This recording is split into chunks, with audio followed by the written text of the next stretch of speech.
Now you're thinking. The world is getting crazier. People are acting more and more insane.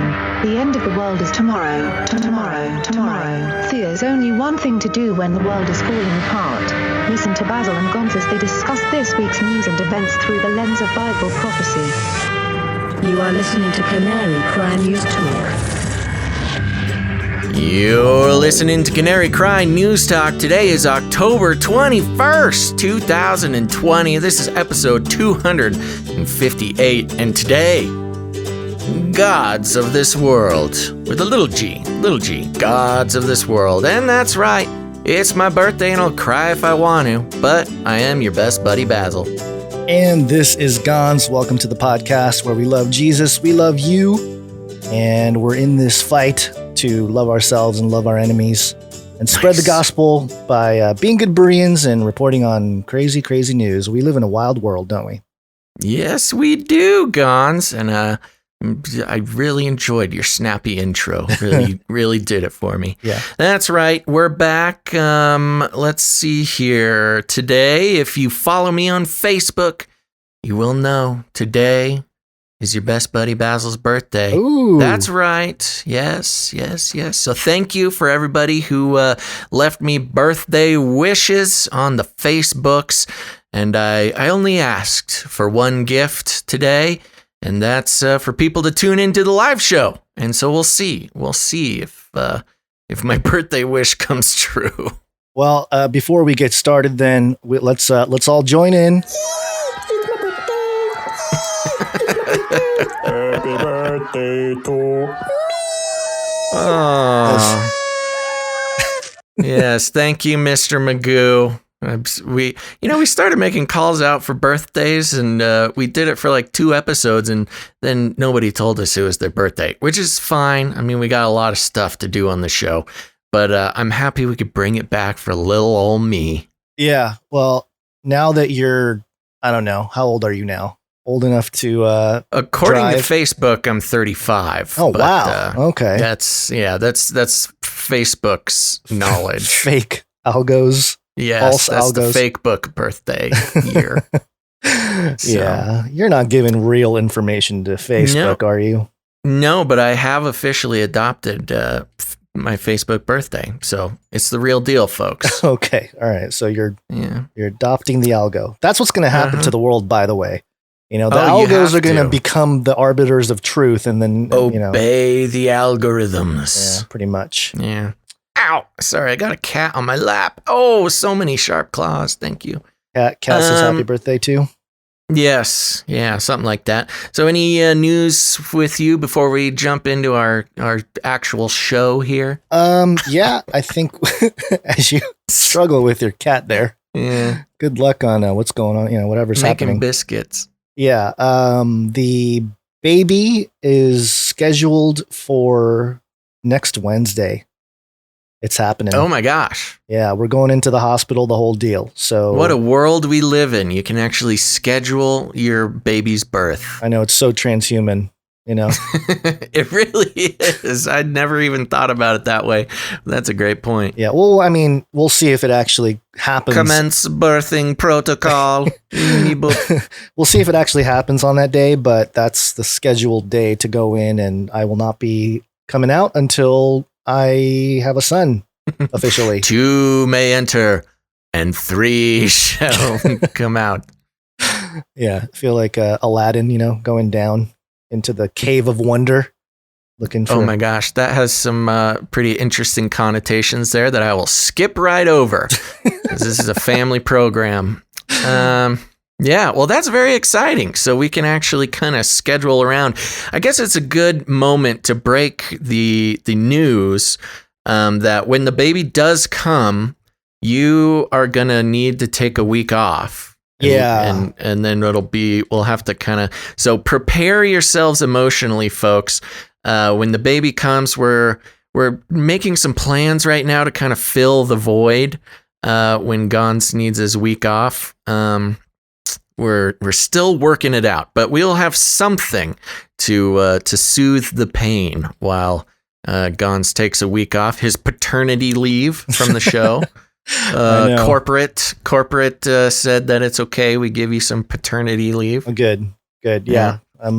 That's good. I'm glad that the 50% of the administrative board there listened to yes to my request. It was a 50-50 vote, and on the 50-50 vote, we were able to make it happen. So, congratulations. Will do.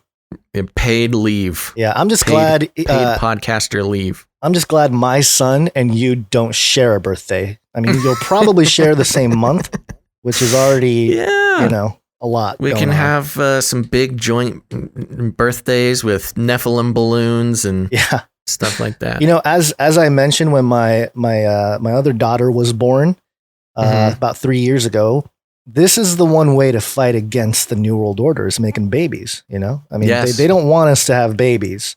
No, so, I know it's a very real way to push back against the big plan.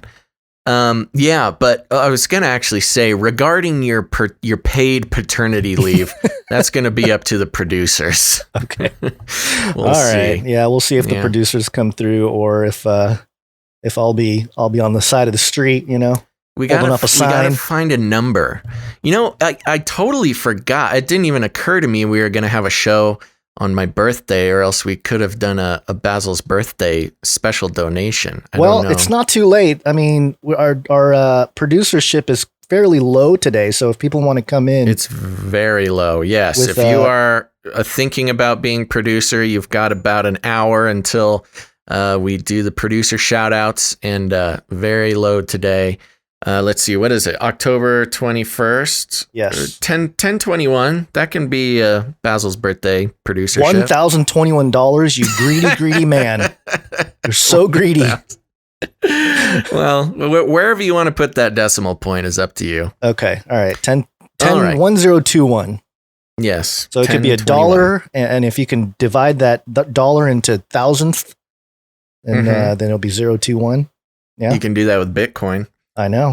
Or $10.21. That's what we'll do it. 10/21, Basil's birthday donation. We'll see if anybody comes in. Perfect. If you need any reminders, CanaryCryRadio.com/support is a great way to do it the PayPal way. Yes. All right, let's get into the stories. What do you say? Let's do it. Sleepy update. Do you want fries with that? Okie dokie, folks, it is the Flippy update. Now, if it's your first time listening to the show, don't worry, I'll catch you up. Flippy is the colloquial name we have for the disembodied robot arms that are taking our jobs, enslaving our children, and flirting with our spouses. We use talking about Flippy as a way to just explore how robotics and AI are taking over the world. And not just in the fun way, but also in the very real ways that we need to keep tabs on, especially if you're a young person planning your career, or even if you're an older person planning your retirement. Flippy will have something to do with it. So specifically coming from Princeton.edu. Ooh, fancy schmancy. Yes, fancy article. The article is titled "Robots and Humans Collaborate to Revolutionize Architecture." Two Princeton researchers, architect Stefano Parascho and engineer Sigrid Adriansens, dreamed of using robots to simplify construction, even when building complex forms. Quote, "We want to use robots to build beautiful architecture more sustainably," said Adriansens, an associate professor of civil and environmental engineering and the director of the Form Finding Lab. Excuse me. So the professors partnered with architecture and engineering firm Skidmore, Owings and Merrill, SOM for short, to create a striking and unique installation for the SOM exhibition Anatomy of Structure in London last March. They used two industrial robots provided by UK-based Global Robotics to build a breathtaking vault, 7 feet tall, 12 feet across, and 21 feet long, constructed of 338. Oh, so close. So close. Yeah. But you got the 33 in there. Yeah, we got 33. 338 transparent glass bricks from Posea Glass Studio. Critically, the light vault reduced resources use... Whoa. Critically, the light vault reduced resource use in two ways, eliminating the need for forms or scaffolding during construction and improving the vault's structural efficiency by making it doubly curved, which reduced the amount of material required. These were only possible because of the robots' strength and precision. Quote, I try to find out what robots can do that humans cannot do well, said Parasho, an assistant professor of architecture at Princeton who developed the idea behind the robotic assembly of the vault. Parasho is the director of Create Laboratory, Princeton, where Create stands for Computation and Robotics Enabling Architectural Technologies. Ooh. Quote, my work is not trying to replace human labor by automating it. Yeah, sure. But to increase the possibilities for architecture by using robots for tasks that humans are rather bad at, she said. Quote, for example, holding a 3 kilogram, that's 7 pounds, brick for 7 minutes without moving to allow the glue to dry is very hard for humans to do. And also unnecessary because... you don't need to hold it. You can use clamps. I guess they don't like scaffolding. So the quote continues, robotic construction opens up a number of design and building opportunities where robots complement human work. A likely story, said Alessandro Baghini, an associate director and senior structural engineer at SOM who collaborated on the light vault. Quote, robots could be leveraged in places... Now, this is where it got a little weird. Robots could be leveraged in places where it would be dangerous for people to work or where access to humans is difficult. Huh? Where would you go with it? Oh, wait, is this humans being able to access something? I read it as if, oh, man, there's no humans around here. How are we going to build anything? No. It's probably just in the context of architecture. Okay. There's these... let's continue. Robots are inherently good at executing precise movements in space, unlike humans who need guides or support structures to construct complex geometries. This is what inspired the researchers to explore the potential of striking and unexpected shapes. Edvard Brun, a PhD student in civil and environmental engineering, worked on the implementation of the project. He noted that while human builders would need to double and triple check their placement of blocks, quote, by leveraging the inherent precision of robots in navigating 3D space, we could spend more time focusing on making the design as efficient as possible, while not getting bogged down in the physical construction challenges typically associated with such a structure. The team devised a process in which the two robots work together to assemble the central arch of the vault without any scaffolding or other support. Each robot would place one brick, then hold the structure while the other robot placed the next brick. And et cetera, et cetera. They go into quite a long explanation of the rest of this. But there you go, folks. You know, there's times as we explore Flippy and the robot overlords that we we have an idea of what jobs couldn't possibly be taken over by robots. And, construction work, that keeps a lot of food on people's tables, but not anymore. Flippy is coming to take your construction job eventually. You know what really bugs me about things like this is you have engineers and architects creating buildings specifically to be built by robots, and it's kind of got this classist feel to it, like an elitist. There's sort of elitist thing, like, oh, we don't need those hardworking construction workers to build buildings. Again, we'll just design buildings so humans don't have to build them. We will design the building around the possibilities of the robot. Much like how Toyota was making their in-home robot, and they're talking about how, you got to build the house for the robot, and then humans can live in it. Now we're designing buildings that can only be created or constructed by robots. And so now you're going to have robots building houses for other robots that humans just happen to be allowed to live in. Well, I noticed immediately how, the only thing they're building are arcs here. Like a lot of the designs here are arcs. You want to look at, the occult architecture.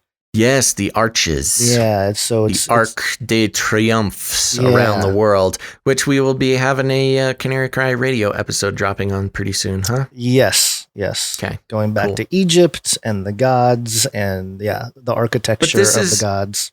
Right. But it's just, that's what's starting to drive me crazy about these flippy updates. It's like you have these, I would say, I'm not saying that these two people are elites in the way that we talk about elites, but they're in an upper, more educated, have more money, get paid more, and they're using that to, again, create a world built for robots by robots that humans will just, happen to be existing in. Yeah, well, plus you got Princeton. Have you ever, no offense to anybody that actually went to Princeton, I've known a couple people who have. Yeah. Same here. They're pretty, they flaunt the idea.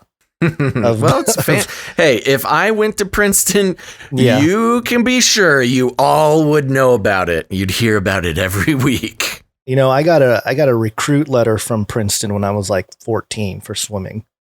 And I was never. And my parents were like, do it, become a doctor. But I'm like, no, I shall not. You turned it down? Well, I mean, they send letters to all kinds of people, when they're, when you're an athlete and in certain sports, if you're making a name for yourself when you're young, they just send out like, it's like a feeler letter, Yeah. They send it out and be like, oh, are they interested in coming here? And it's like, I'm in junior high. I don't even know what high school I'm going to. I'm not even thinking. But somehow you want me to commit to Princeton? I mean, it made me feel good at the time, but in hindsight, it was like, whatever. Well, la-dee-da, fancy Princeton, man. Fancy Princeton. I got to give a shout out to Jason on YouTube. Says, no common person will benefit from these builder robots. They might have 100-year mortgage for a robot house. That's all. That's actually a great point. Yeah. I mean, the idea is always, at least the propaganda is, robots will make it cheaper and faster to build the houses. But the problem is that it doesn't always work that way. There's been plenty of examples where automation doesn't necessarily make things cheaper. I mean, even think about now, of course, there's a lot of economic forces involved in that. But, most cars are built, not 90% of every vehicle is built by a car. And car prices have gone up. I saw a breakdown actually of it because a lot of people like to blame it on inflation and stuff like that. In the 70s or something, you could buy a car for $5,000. And now, of course, I would say a moderate car is going to be about $30,000. And that's not all inflation. Some of it is inflation, but it's also just, people wanting to make money. Right. So we'll see. But there you go. If you're planning on making a career in construction, keep this in mind, kids. And going with the theme of the episode here, the Freemasons call their god the Great Architect. Yes. And so for the robots to revolutionize architecture, I'm sure there's somebody in the back room there, sacrificing babies or something to the idea of a robot arm creating arches. But anyway, fun stuff. There you go. That it? You got nothing else? That's it. That's all I got for this one. All right. Very Thanks, good. Flippy. Good job, Flippy. Keep building stuff. Why not build a thing for homeless people or something? Build me a burger, Flippy. Yeah. Stay in your lane. Stay in your lane. All right, here we go. 33 is the number of completion of the Great War. Well, it is a 33 update, but they're all brief updates. We interrupt this broadcast to give you a brief update. By the end of this timely interruption, you will be thoroughly updated. 33 is the Illuminati dog whistle that we are trying to reclaim here on Canary Cry News Talk. Mm-hmm. And this is kentonline.co.uk. 33 more University of Kent and Canterbury Christ Church students test positive for coronavirus. That's it. That's the news. Of course, yep, 33. Always got to report it right at 33. Right at 33, and a Christian university too. Church. Really going after those religious people, those religious nuts. Yeah. Yeah. Well, we've seen it more and more recently. Christian establishments getting wrapped up in, a lot of occult communications, whether or not they mean to or not. Right. So, there's a bunch of 33 updates, and to be honest, I'm getting worn out by seeing like the same thing over and over again. So I'll keep it brief, but I just wanted to touch on one to get the updates going here. Sure. But another update, speaking of the great economic reset. Bitcoin go to moon. Woo! Coming in hot. That was loud. This is Reuters.com. PayPal to allow cryptocurrency buying, selling, and shopping on its network. It is happening, Basil. The economic shift over to Bitcoin is taking place. That's big news, man. And Bitcoin took a little bump for that, didn't they? Bitcoin went up. Let me refresh the CoinGecko here. Yeah, $12,770 or so. And it's moved up. It's been going sideways for a while. And I mean, if you think about it, it spiked down to $3,000 in March during that big crash. Oh, crazy. So I was actually happy that I could get in there for a little stash, grew my stash a little bit when it dumped like that. And my goodness, that's paid off. Yeah. So 4x in a few months for people that got in back in March when everything crashed. But we'll see how that continues. But, one of the things to keep in mind here with this whole PayPal thing, there were rumors that PayPal was going into Bitcoin or just cryptocurrencies in general. Mm-hmm. But there's a saying in the cryptocurrency community, and that saying is not your keys, not your coins. And the idea here is that if you don't have your private keys to your Bitcoin, then you don't actually own the coins. And what PayPal is doing, if you're keeping it in some company's wallet, third party wallet. And so what these guys are doing here with PayPal, they're just making money off of the different transactions, the buying, the selling, and they're using it as an on-off ramp, I'm sure, to fiat. So that's the big part of it. But it's not exactly helping the common person. This is just PayPal making sure they don't fall behind in the economic reset. And, because Bitcoin itself is, you can't control it. It's really going to kill off the banks if you look at what it's doing. If they let it. If they let it, yeah. So that's the big thing. They're trying to integrate it before it destroys the current system. Yeah. So we'll see how it all happens, because if you look at what the central banks are doing with their CBDCs, the central bank digital currencies, that's the stuff that's way more mark of the beastish than Bitcoin itself. I mean, Bitcoin, you don't need a mark on the right hand or the forehead. It wasn't, given to us by some false prophet yet. But in terms of a CBDC, not the case. They want to track every single dollar you spend. And that's way more surveillance state, mark of the beastish. So just kind of keeping that in mind. And, the adoption is taking place, and it's probably going to go to the moon. And it's crazy too. Of course, a lot of people have been saying it, but we knew this was coming for a while now. But a lot of, the skeptics, man, for years talking about how Bitcoin would never be usable in any sort of institutional sense. Yeah. And it's only been a couple years since that. And all the big institutions are getting on board, which really shows it's not so crazy to think that, it really will become if not, replacing the dollar or something like that, but at least becoming a consistent and respected colleague of the dollar. Yeah, it's a hedge for many corporations, and it will be as institutions come in. I'm sure a lot of institutions have been buying Bitcoin for a while. You know, OTG or OTC actually. But one of the things, Michael Saylor, I think is his name. He's the guy who runs MicroStrategies, and he came out a few weeks ago and said, "Hey, we just put half of our treasury into Bitcoin." It was like $250 million or something. It was some absurd amount of money. And the way he was thinking about it, he was like, look, we made all this money in some other nation, and he was trying to get the money back to the States, I think. And forgive me if I don't have the details correct for anybody that knows out there. But basically he was like, how much do we have to pay in fees? How much are we the money was draining basically for this, big corporate guy.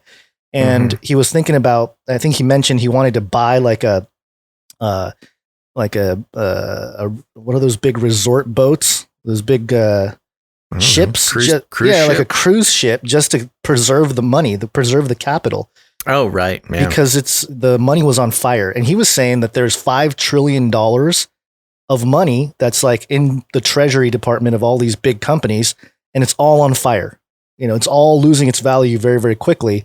Right. And so they need to, if they want to preserve that, then they need to go into something like Bitcoin. And if you think about it, Bitcoin's what, $250 billion market cap. If it gets to half of gold, each Bitcoin is going to be worth like close to $250,000. So, I mean, kind of a crazy situation here. We'll see what happens. I think we made our predictions a few episodes ago, Basil, but, it's just something to keep an eye on, because it is, I think, part of the economic reset, but I don't know if it's exactly what the elite want per se, because it's, I don't think they planned. They'll adapt. They'll adapt for sure. But as far as the people are concerned, Bitcoin was produced to be like a peer-to-peer digital payment, kind of like cash. It wasn't made to be some kind of control mechanism, or at least that's what they tell us. But if you look at the central bank digital currencies, or like the digital dollar that's in place or ready to go, those were created as a control mechanism. So we're going to have to decide as people. I mean, we should do it while we still can. They're probably going to try to ban it, but maybe they can't, because it's not like gold or silver where it's, it's like a tangible store, you can tangibly store it somewhere. It's just, you can memorize your keys and. Okay, crypto bro. Hey, I'm just saying, man. I know. We're all on board. If you're skeptical, you should really look into it, because, I know there's skeptics out there. But it's the mark of the beast. You know that, Gonz. Don't sell your soul. It's not yet, but okay. All right. Let's, I know. Let's move on. Okay. This one was fun. This one's for you, Basil. New York Times. 2,000-year-old cat etching found at Nazca Line's site in Peru. Archaeologists came across the faded feline outline while conducting maintenance work at the UNESCO Heritage Site. And for those of you watching on the screen, I don't know how they missed this before. My gosh, is that real? That's what I thought. I thought it was fake too, but apparently it's real. That looks like a troll, man. That's crazy. Yeah. Yeah. If you know, for those who are just listening to the audio, the Nazca lines, the big, I don't know, they're like a kilometer big, some of them, etchings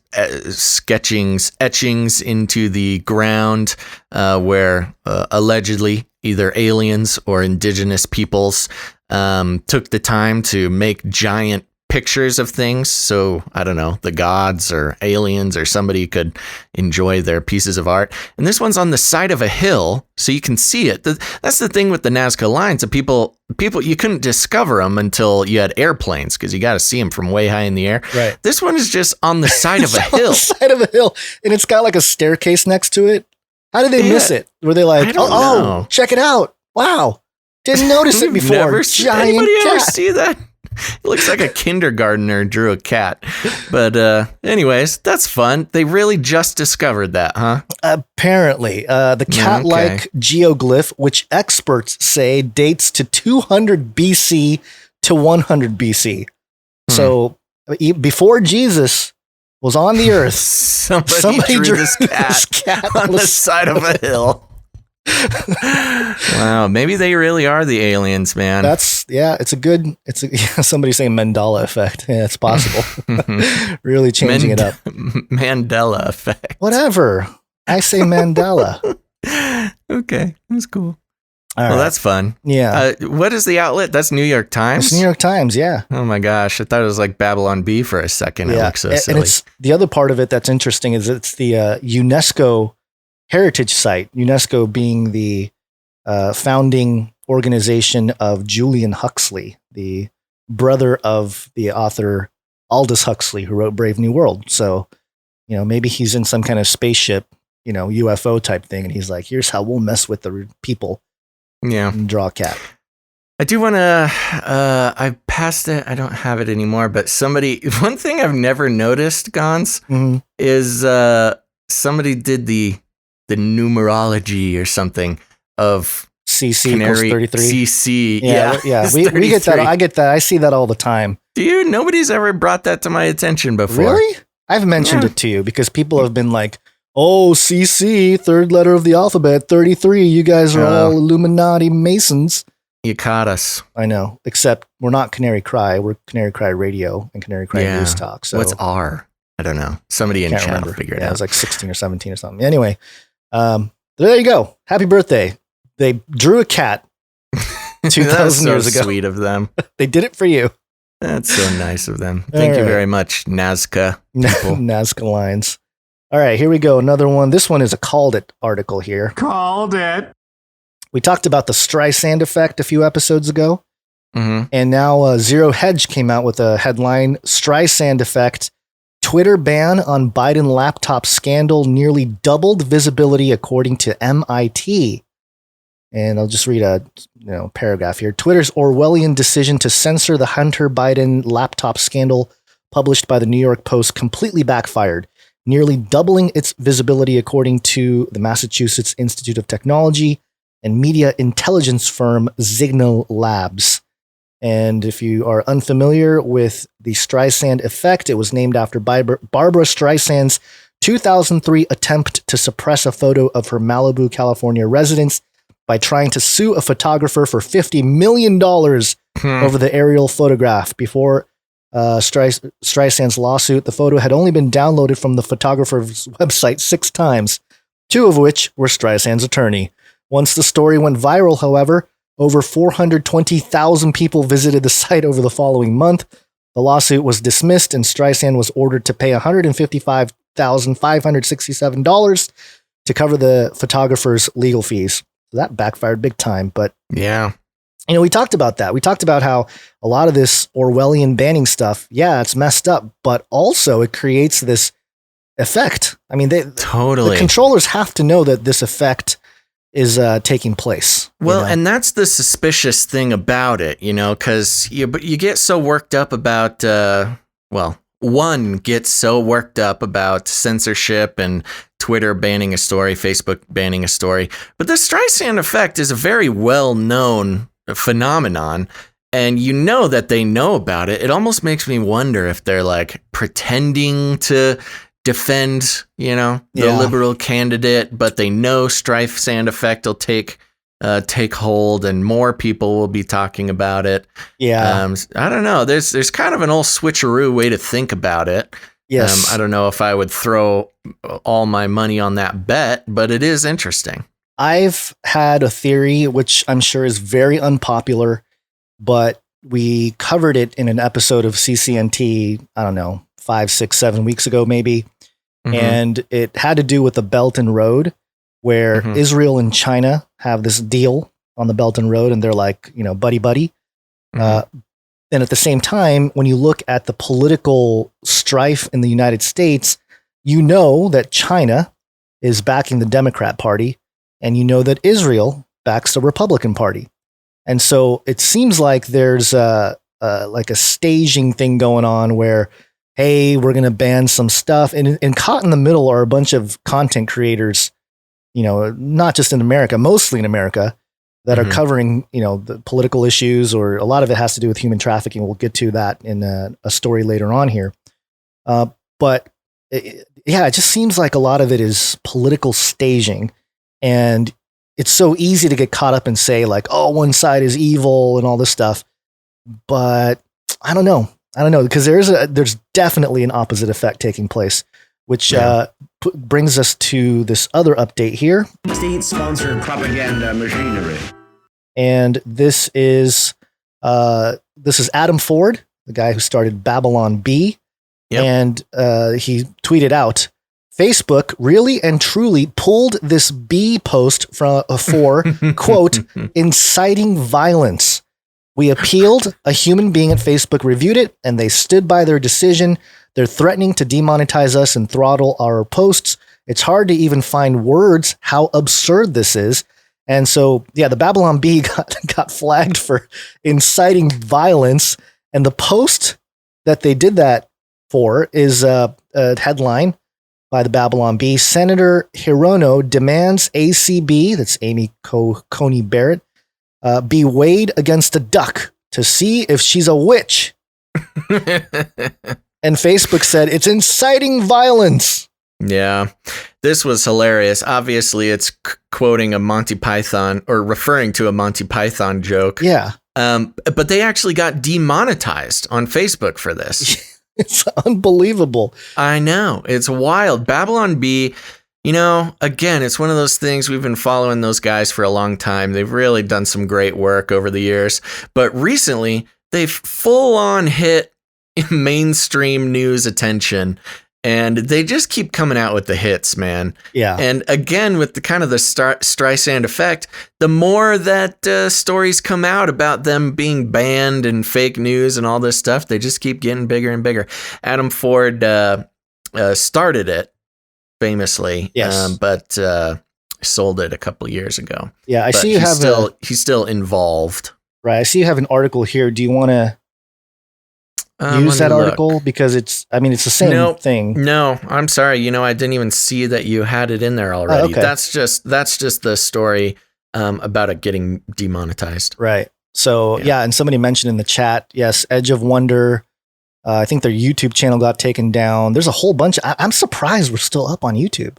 I really don't know what we did to be granted such access and such a privilege. I think part of it is we're just small enough to kind of sneak by. And again, we use tact and reason, and we're not here to spook anybody out. Yeah, maybe. So we just don't break the rules, man. We're Do we not? I don't know. I feel like I've broken rules. It's our CIA connections keeping us on YouTube. Yeah, CanaryCry Intelligence Agency. The CCIA. Yeah. Yeah. Also, I think it is possible, and I haven't done the research to verify this.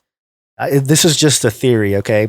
But, and I've mentioned it before, I think they look at the owner of the Face Like the Sun channel, they see my name, and they're like, that guy's not white, so let's not delete him. Our resident person of color. You're keeping us on the air. I can just wave my affirmative action in which, by the way, I didn't include this in the story, the updates, but California has made it law now, the Karen Act. So now, like, if you call 911, if it's a race, I can't remember how they worded it. It's like if it's race related, they won't accept it. Like the police, like if you call 911, racially motivated phone calls to 911. Oh, wow. What does that even mean? What is a racially motivated phone call? I don't know. And that's the problem is recently any mention of race at all gets you, in trouble. In trouble, yeah. So if they're like, calling somebody's breaking into my house. Oh, what does they look like? Oh, it's a Asian guy. Oh, nope. Sorry. You can deal with it yourself. Yeah, I did the same thing. I had, the caller saying someone broke into my house, and the 911 dispatch, can you describe the person? And the caller says, he's black. And then the dispatch says, I'm sorry, ma'am. That's racially motivated. Goodbye. Oh, gee. Yeah, is that what they're talking about? This is crazy. This is nonsense. I have come in contact with so many California refugees recently. Yeah, it's crazy. It's real. Obviously you've been hearing about people escaping California for about a year now. But in the past week, it's like every new person I meet is from California. Yeah, there's a lot of, I mean, everybody, obviously Joe Rogan being like the most popular probably, but a whole bunch of people, some YouTuber named Grant something is like a young rich guy. Yeah, going to Austin, but there's a whole bunch of others. I think Ben Shapiro left and there's a whole bunch of people leaving. So, it was going to happen. I would love to leave, but got to convince the family. Not as easy to do. Yeah, that's crazy, man. You're stuck. Stuck, man. But part of me thinks when everything crashes, I'll be here to pick up the pieces and then I will own California. That's not a bad point, especially in the LA area, where it's just like so outrageously impossible to own anything. Once everybody leaves and things crash, you'll be perfectly positioned to become LA's new slumlord. I'll roll in the giant robot arm architects to just rebuild LA. See? Now you're thinking. Build all those homeless people's showers, It'll just be, I'll be like some kind of California savior figure. Yeah, that's Blasphemy. Great. Blasphemy. All right, let's get into the actual stories. It took us like 40 minutes to get through the Flippy update. I'm sorry. I try to get through stuff quickly, but I get caught up in it. No, it's okay. It was all good stuff. All right, here we go. But let's talk about Whack Jeans. Okie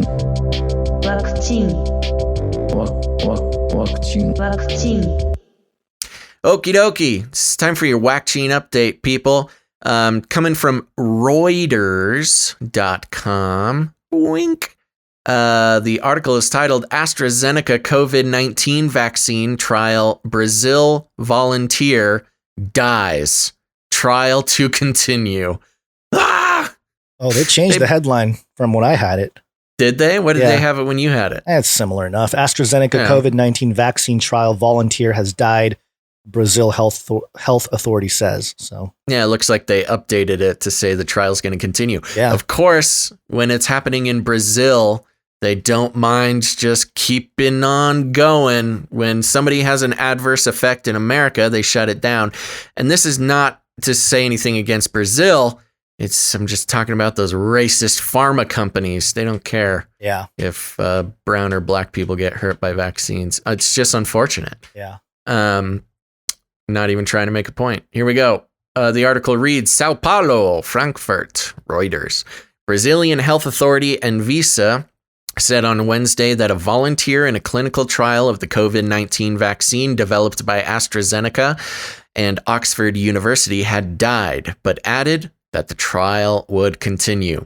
Oxford confirmed the plans to keep testing, saying in a statement that after careful assessment, quote, there have been no concerns about safety of the clinical trial. Really? Somebody just died and there's no concerns? Okay. A source familiar with the matter told Reuters that the trial would have been suspended if the volunteer who died had received the COVID-19 vaccine. Suggesting the person was part of the control group that was given a meningitis vaccine.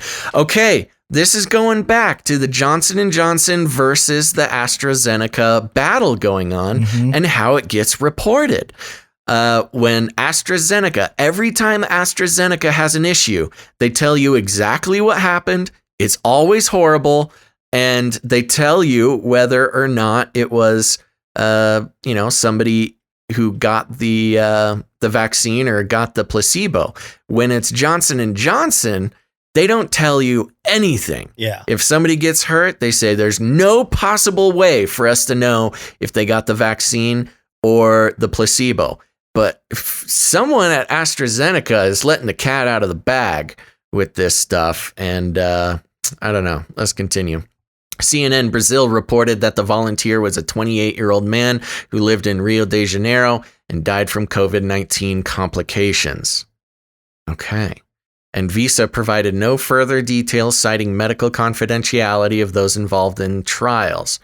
AstraZeneca declined to comment immediately. The Federal University of Sao Paulo, which is helping coordinate phase 3 clinical trials in Brazil, separately said the volunteer was Brazilian, without revealing the person lived. Okay, whatever. It is up to an independent review board to decide whether trials will continue. A spokesman for the university said the board is made up of experts not from AstraZeneca, nor the universities, nor the Brazilian Biomedical Research Center Fiocruz that plans to produce the vaccine in Brazil.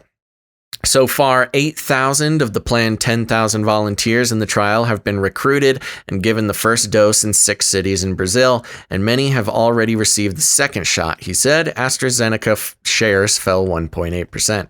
Brazil's federal government has plans to purchase the UK vaccine and produce it at Fiocruz in Rio de Janeiro, while a competing vaccine from China's Sinovac Biotech Ltd. Is being tested by Sao Paulo State's Research Center Butantan Institute. Brazil has the second deadliest outbreak of coronavirus, with more than 154,000 killed by COVID-19. Following the United States, it has the third largest number of cases, with more than 5.2 million infected after the United States and Canada. I wonder how Canada? It says India here. But what did I say? Oh, yeah, it is India. Okay. My brain just glitched. Yes, sorry, India. I wonder what the population of Brazil is. Let me just look that up real quick. Pop of Brazil. But yeah, this really is very strange, the way the reporting is coming through on these trials in regards to the different companies, the different vaccine companies that are being reported on. What do you think? Yeah, this, I think, just highlights the issue of how people are being counted, or how deaths are counted with this whole endeavor. Like, all right, he died from COVID-19 complications, but did the vaccine have anything to do with it? Right. That's actually a great point. They said he died of COVID-19 complications. And here's the thing.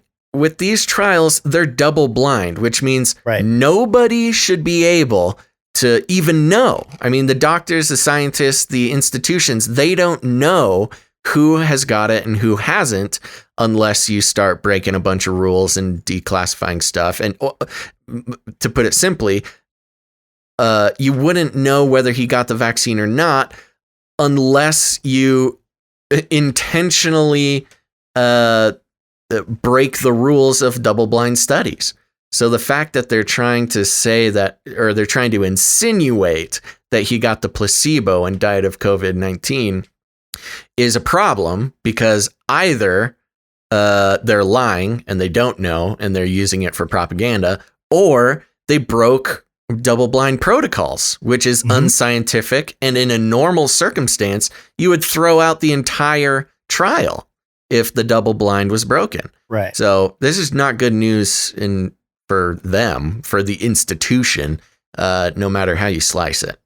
Yeah, but they're going to move forward anyway, because what's one guy that's died? We got to continue with the Great Reset. We have to keep giving those vaccines. Yeah.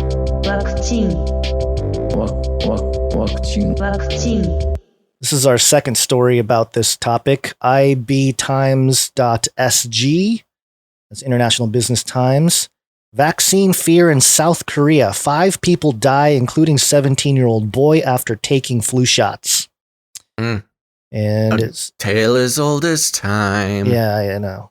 5 South Korean people died after they took the flu shots in the past week, said the authorities. This unexpected incident has raised concerns over the vaccine's safety, just as the seasonal vaccination program is expanded due to the coronavirus pandemic. As per the local authorities, there was no reason to believe that the deaths were linked to inoculation. However, an investigation, including the autopsy, is underway. The Vice Health Minister Kim Gang-lip said that, quote, "It makes it hard for us to put out a categorical statement." All right. Well, at least that sounds a little more honest. Yeah. Like, we don't know. The victims of this incident include a 17-year-old boy and a man in his 70s. The boy died on Friday, October 16th, which was the first death noticed by the officials. He died 2 days after getting the jab of the flu vaccine in Incheon, near the capital Seoul, or Incheon. I think it's Incheon. The unnamed elderly adult who had Parkinson's disease and arrhythmia, improper beating of the heart, was the most recent case. He died on Wednesday, October 21st, in Daegu, just a day after receiving the vaccine. As per the local officials, the man had been receiving the flu vaccines since 2015, but he never showed any adverse reaction. The flu vaccines in South Korea are supplied by different drug makers, including LG Chem Ltd. and Boryung Biopharma Co. Ltd. An official from Boryung said that the company is aware of the recently reported deaths, while LG Chem said it would follow the government's advice. The flu shot program, as many experts have explained the importance of taking the flu shots this pandemic year, South Korean officials last month announced that they have decided to produce 20% more flu vaccines in 2020 than the previous year. They hope to vaccinate 30 million South Korean people in a bid to prevent the country's health system from being overloaded by patients with flu, as well as COVID-19. It's interesting how COVID-19 is kind of like an afterthought for the South Korean government there.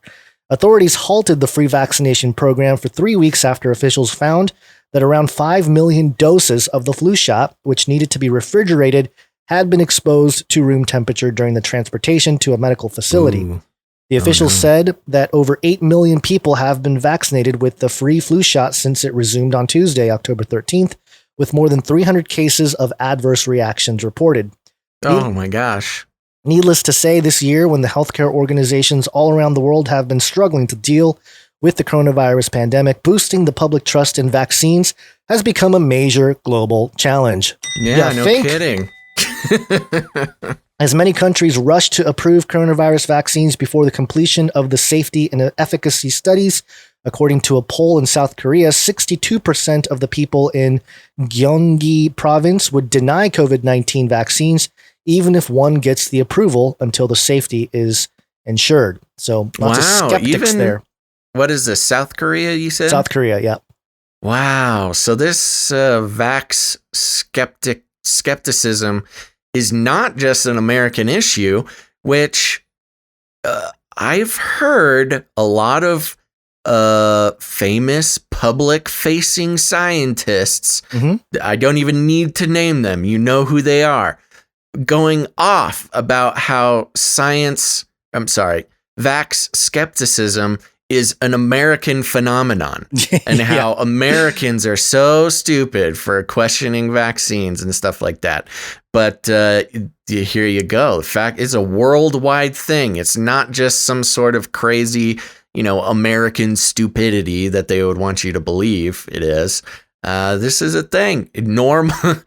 Normal people around the world are skeptical of taking especially a rushed vaccine, and especially a new type of mRNA vaccine that's never been proven to work before. You're not talking about William Gates from hell, are you? We're taking things that are genetically modified organisms and we're injecting them in little kids' arms. We just shoot them right into the vein, right into the vein, right into the vein. It's a kill. No, I wasn't, because I said scientist, and he's not a scientist. Oh, hey, very good, very good. But I think I've heard Billy William Gates from hell also mention complain about that stuff. He always complains about the anti-vax people. He's just he's the biggest complainer. Yeah, that's for sure. Okay. Right. You want to keep moving here? Yeah, let's do it. We have a story about being watched. This was actually supposed to be in the last episode, but here we are. Did you ever have the feeling that you were being watched? Speaking of the beast system, beast system. Okie dokie, this is coming from theguardian.com. The article is titled Digital Health Passport Trials Underway to Aid Reopening of Borders. That's right. It's been talked about ever since the beginning of this, and it's, again, another thing coming to reality. The article reads, a new digital health passport is to be piloted by a small number of passengers flying from the UK to the US for the first time next week under plans for global framework for COVID-safe air travel. What is the date on this? Yeah, okay. So that's this week it's happening. Yep, this week. The Common Pass system, backed by the World Economic Forum, is designed to create a common international standard for passengers to demonstrate they do not have coronavirus. Demonstrate to me that you do not have coronavirus. However, critics of similar schemes point to concerns over the sensitivity and specificity of the tests in various countries amid fears over greater monitoring over people's movements. Hey, what a well put phrase. Let's see. Let me read that again. However, critics of similar schemes, that's us, point to concerns over the sensitivity and specificity of the tests, PCR tests at anything over 27 cycles, in various countries amid fears over greater monitoring over people's movements. The Beast System Panopticon. Paul Mayer, the CEO at the Commons Project, which has given startup funding by the Rockefeller Foundation. Ding ding. Funding by the Rockefeller Foundation 2 years ago and created the Digital Health Pass, said countries that have closed borders and imposed quarantines are looking for ways to thoughtfully reopen. What a great PC way to put that. I know. Thoughtfully and mindfully reopen. Quote, it's hard to do that, he told The Guardian. It requires... No kidding, because a whole bunch of people are like, yeah, you guys are evil. I mean, that's pretty much why it's hard. Yeah, okay, continuing. Quote, it requires being able to assess the health of incoming travelers. Hopefully, we'll soon start to see some vaccines come onto the market, but there is not going to be just one vaccine. Some countries are going to probably say, okay, I want to see documentation you've gotten one of these vaccines, but not one of those vaccines. Oh no, what a mess. Yeah. Pointing to existing requirements in a number of countries, notably paper-based evidence of a yellow fever vaccination. Mayer said similar proof held digitally for coronavirus could soon be required to travel for the foreseeable future. He added, this is about risk mitigation. There is no perfectly safe solution. This is about providing information that can help countries reduce the risk of it spreading. The trial... Oh my gosh. Whoa. Okay. My page just refreshed and the article is gone. Hold on. Let me try it again. They've gotten to you. Yeah. Whoa. Okay. I got it back. I lost my spot. My goodness. Saboteurs. Paul Meyer pointing to the existence trial. The trial will apply for passengers flying from Heathrow to Newark, U.S. on United Airlines flight on Wednesday. That's today, Guns. I know. The slaves are being slaved right now. The day of my birth and the first day of the health ID passport. Tests from the private testing company Prenetics will be administered by the Travel and Medical Services from Collinson in COVID-19 testing facilities set up with Swissport. There's a bunch of words I don't know. It follows a pilot by Cathay Pacific on flights between Hong Kong and Singapore. However, the test used generally in the UK is not a test of infectiousness, experts have said, as it does not distinguish between those who have the virus and are infectious and those who are no longer infectious. There have been many false results as a consequence. Wow, what great reporting on The Guardian's part here. No U.S. outlet would mention that there could be anything wrong with the tests. Yeah, well, The Guardian is I think they're right-leaning. They're a little off center for sure. Yeah. There is no suspicion that such schemes could provide a way into greater monitoring of people's movements and health statuses. Sorry. There is also suspicion that such schemes could provide a way into greater monitoring of people's movements and health statuses, a paper published in The Lancet on Friday said. However, it added, they can facilitate safer movement and the privacy concerns are neither unique nor insurmountable. Common Pass confirms a traveler's compliance with U.S. border requirements after a test at the London airport up to 72 hours before travel, along with the completion of a health screening questionnaire. A QR code that can be scanned by airline staff and border officials is then produced in the event of a negative test. The process of securing a refund for the flight after testing positive was unclear. Common Pass will be paid by airlines for the service. Oh, interesting. They're actually thinking about figuring out how to give you a refund if you happen to test positive. Most arrivals to the UK currently have to quarantine for a fortnight, with only around 45 countries on the country's quarantine-free travel corridor list. Mark Burgess, process improvement director at Heathrow, told the Times, quote, "For some time now, Heathrow has been calling for the creation of a common international standard in cross-border pilots, as these could help governments across the world and the industry to unlock the benefits of testing in aviation." A Department for Transport spokesperson said, quote, "The government is working at a pace with industry to identify and implement options to reduce the self-isolation period through testing while protecting public health." Quote, "We are consulting closely with partners from aviation, travel, healthcare, and testing sectors, as well as the devolved administrations." Weird. Mm-hmm. As well as the devolved administrations to develop measures as quickly as possible to support the recovery of the travel sector. So, booyah. We made it all the way through the article, but this is actually I'm proud of them for not just ignoring the problems with this thing, as you would see with, some American outlets here. But there you go, folks. Health passport ID. It is being compared to, for instance, if you go over to Africa or anything, you got to get your yellow fever. You get this little yellow card and you got to show that to be able to be let into the country. So there is precedent for stuff like this. But of course, the privacy concerns are the big ones. Privacy, but also how threatening is this COVID-19 really? And the tests, right now, the test cannot tell you if you're infectious or if you even, quote unquote, have coronavirus. You could just have what equates to, and this is in the words of the scientists, what equates to finding a hair in a bedroom and calling it a burglar. Right. Same thing with these PCR tests. You can find a fragment of coronavirus DNA, which allegedly, if you listen to, depending on which scientists you listen to, if you spin the PCR test at higher amounts of cycles, everybody will test positive for something like this. Right.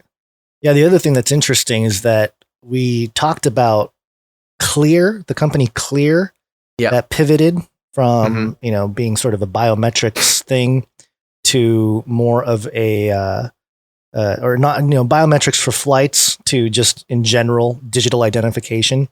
Yeah. And now we have this Common Pass trial here.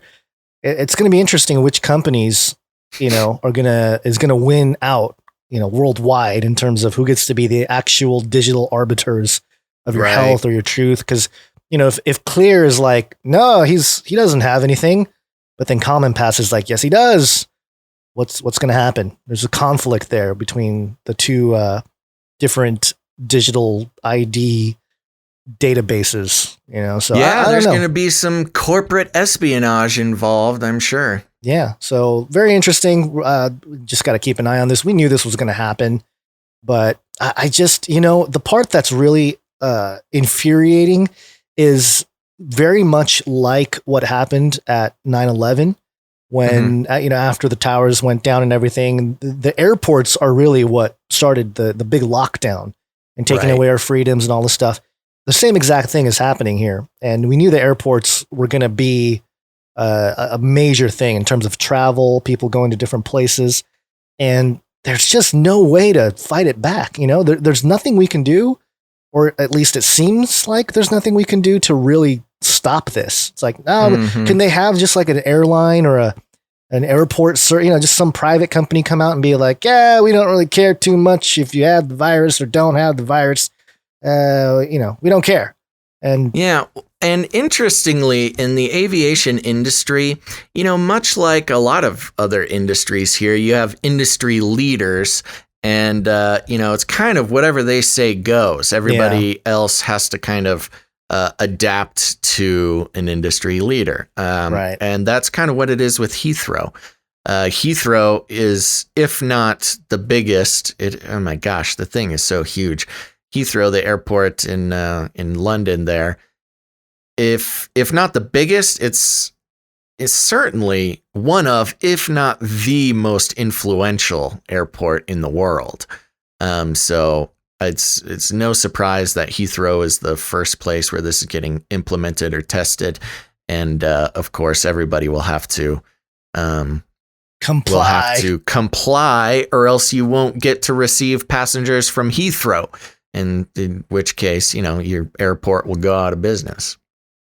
Yeah, well, some private company, some rich guy who's, got this all figured out needs to just be like, all right, enough with this nonsense. Come on my airplanes. Of course, that's not going to happen, but it's just my dream. Probably be Elon, just start his own. Yeah, but he'll probably company. have his own, his own thing where it's like, well, why don't we make sure nothing comes into your body by placing this chip in your brain? Yes, you must become cyborg.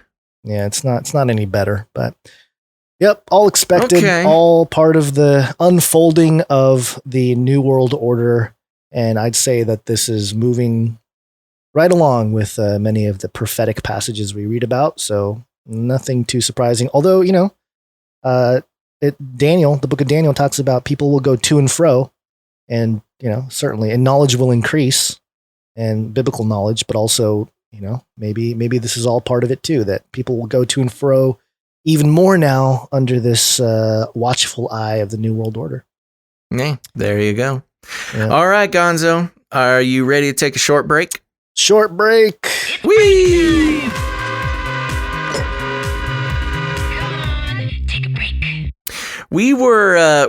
I don't know if you noticed last episode, folks, but we tried an experiment.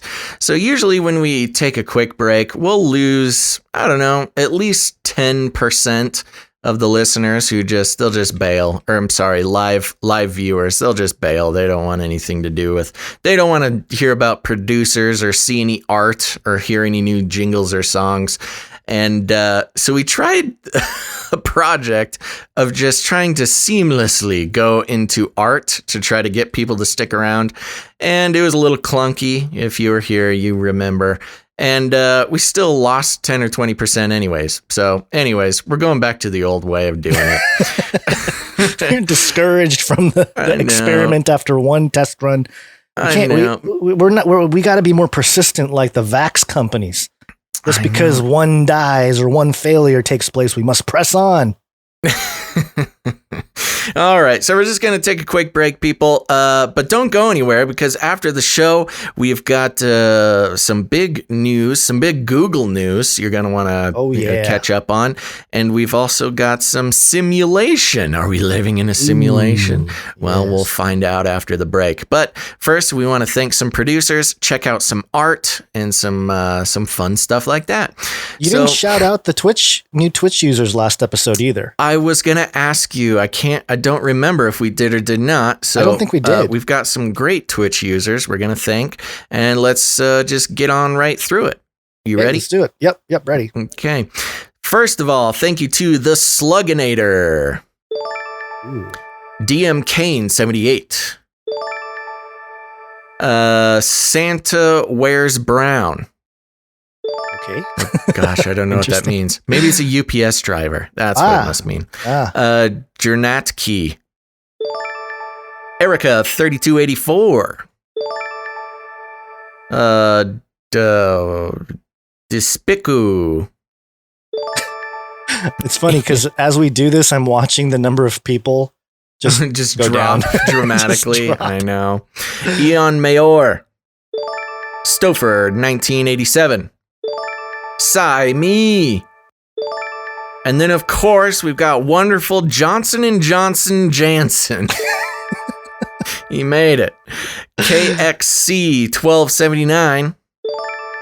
Hiker 303, Lulu 98, and coming on, Mr. Dr. Johnny Bananas made it to the show. Thank you very much, Dr. Johnny Bananas. Natriki, Subpoena Power 369. Oh, okay. And that's all of our new Twitch followers. Thank you guys so much. Following us on multiple platforms is going to be what you want to do, because you never know when we'll just disappear from your favorite platform. So a great one to follow us on is twitch.tv/CanaryCryRadio. Make sure to turn on notifications as well there. Okay, next up, we're going to thank some of our new producers. Producers, you say? That's right. If you're new to the show, let me lay it down for you. You might notice that we do not read advertisements on the show.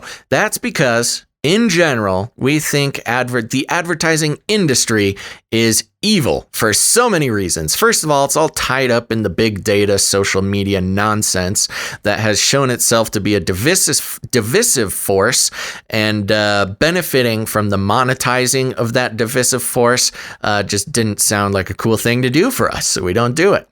Also, when you take advertising dollars, it incentivizes creators like Gonz and I to think of you, dear listener, as a commodity, as a piece of cattle to be loaded up on a trailer and sold to big corporations for our own personal gain. And that just doesn't sit well with us for a lot of reasons. And I hope that it doesn't sit well with you either. You know, we don't blame any other shows or anybody for having to do advertising to pay for their show to make it work. But the problem is, Gonz, I was just looking at the industry numbers recently. Advertising, the amount that you get paid for advertising, just peek behind the curtain for some people. It all depends, obviously, on how many listeners or viewers you have. But the payback is getting smaller and smaller. You can actually make less from advertising today per 1,000 listeners than we did when we first started podcasting. It's really? Back down. Yes, the prices have gone way down. And so now you're advertising to more and more people and you're getting paid less and less. And that's what happens when you let big corporations set the price for the value of your content. So we didn't think we wanted to let corporations set the value for our content, and instead we work on the value for value system, which is we put out a show, we do it consistently, and we like to think we do a pretty good job. And you, dear listener, set the value for the show. Isn't that a better way to do it? Doesn't that just ring truer to you?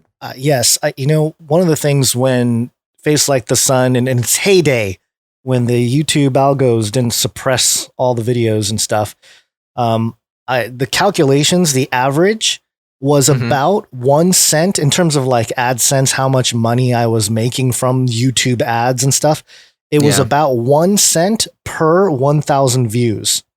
So, oh my gosh. Yeah, that was like peak. That's crazy. Yeah. So, it wasn't great to begin with. So I'd rather have, people that are less numbers, maybe less number of views, but more loyal in terms of, becoming part of the producership. And, now since we're going off script a little bit, I do want to say that for both of us, Gonz, not to say that we never consider the amount of downloads that we get across all our platforms. We still kind of track those numbers. We do. But because we're not beholden to advertising to pay for the show, it doesn't matter in the way that it would otherwise. If we get 1,000 less views or downloads this week, that doesn't mean that we're worth less. You know what I mean? It's this great disconnection from the global theology of economy and advertising. And it's very healthy. It's healthy for our brains. It's healthy for the show because we're also not beholden to being brand friendly. We certainly couldn't talk about a lot of the things we talk about if we were taking advertising dollars.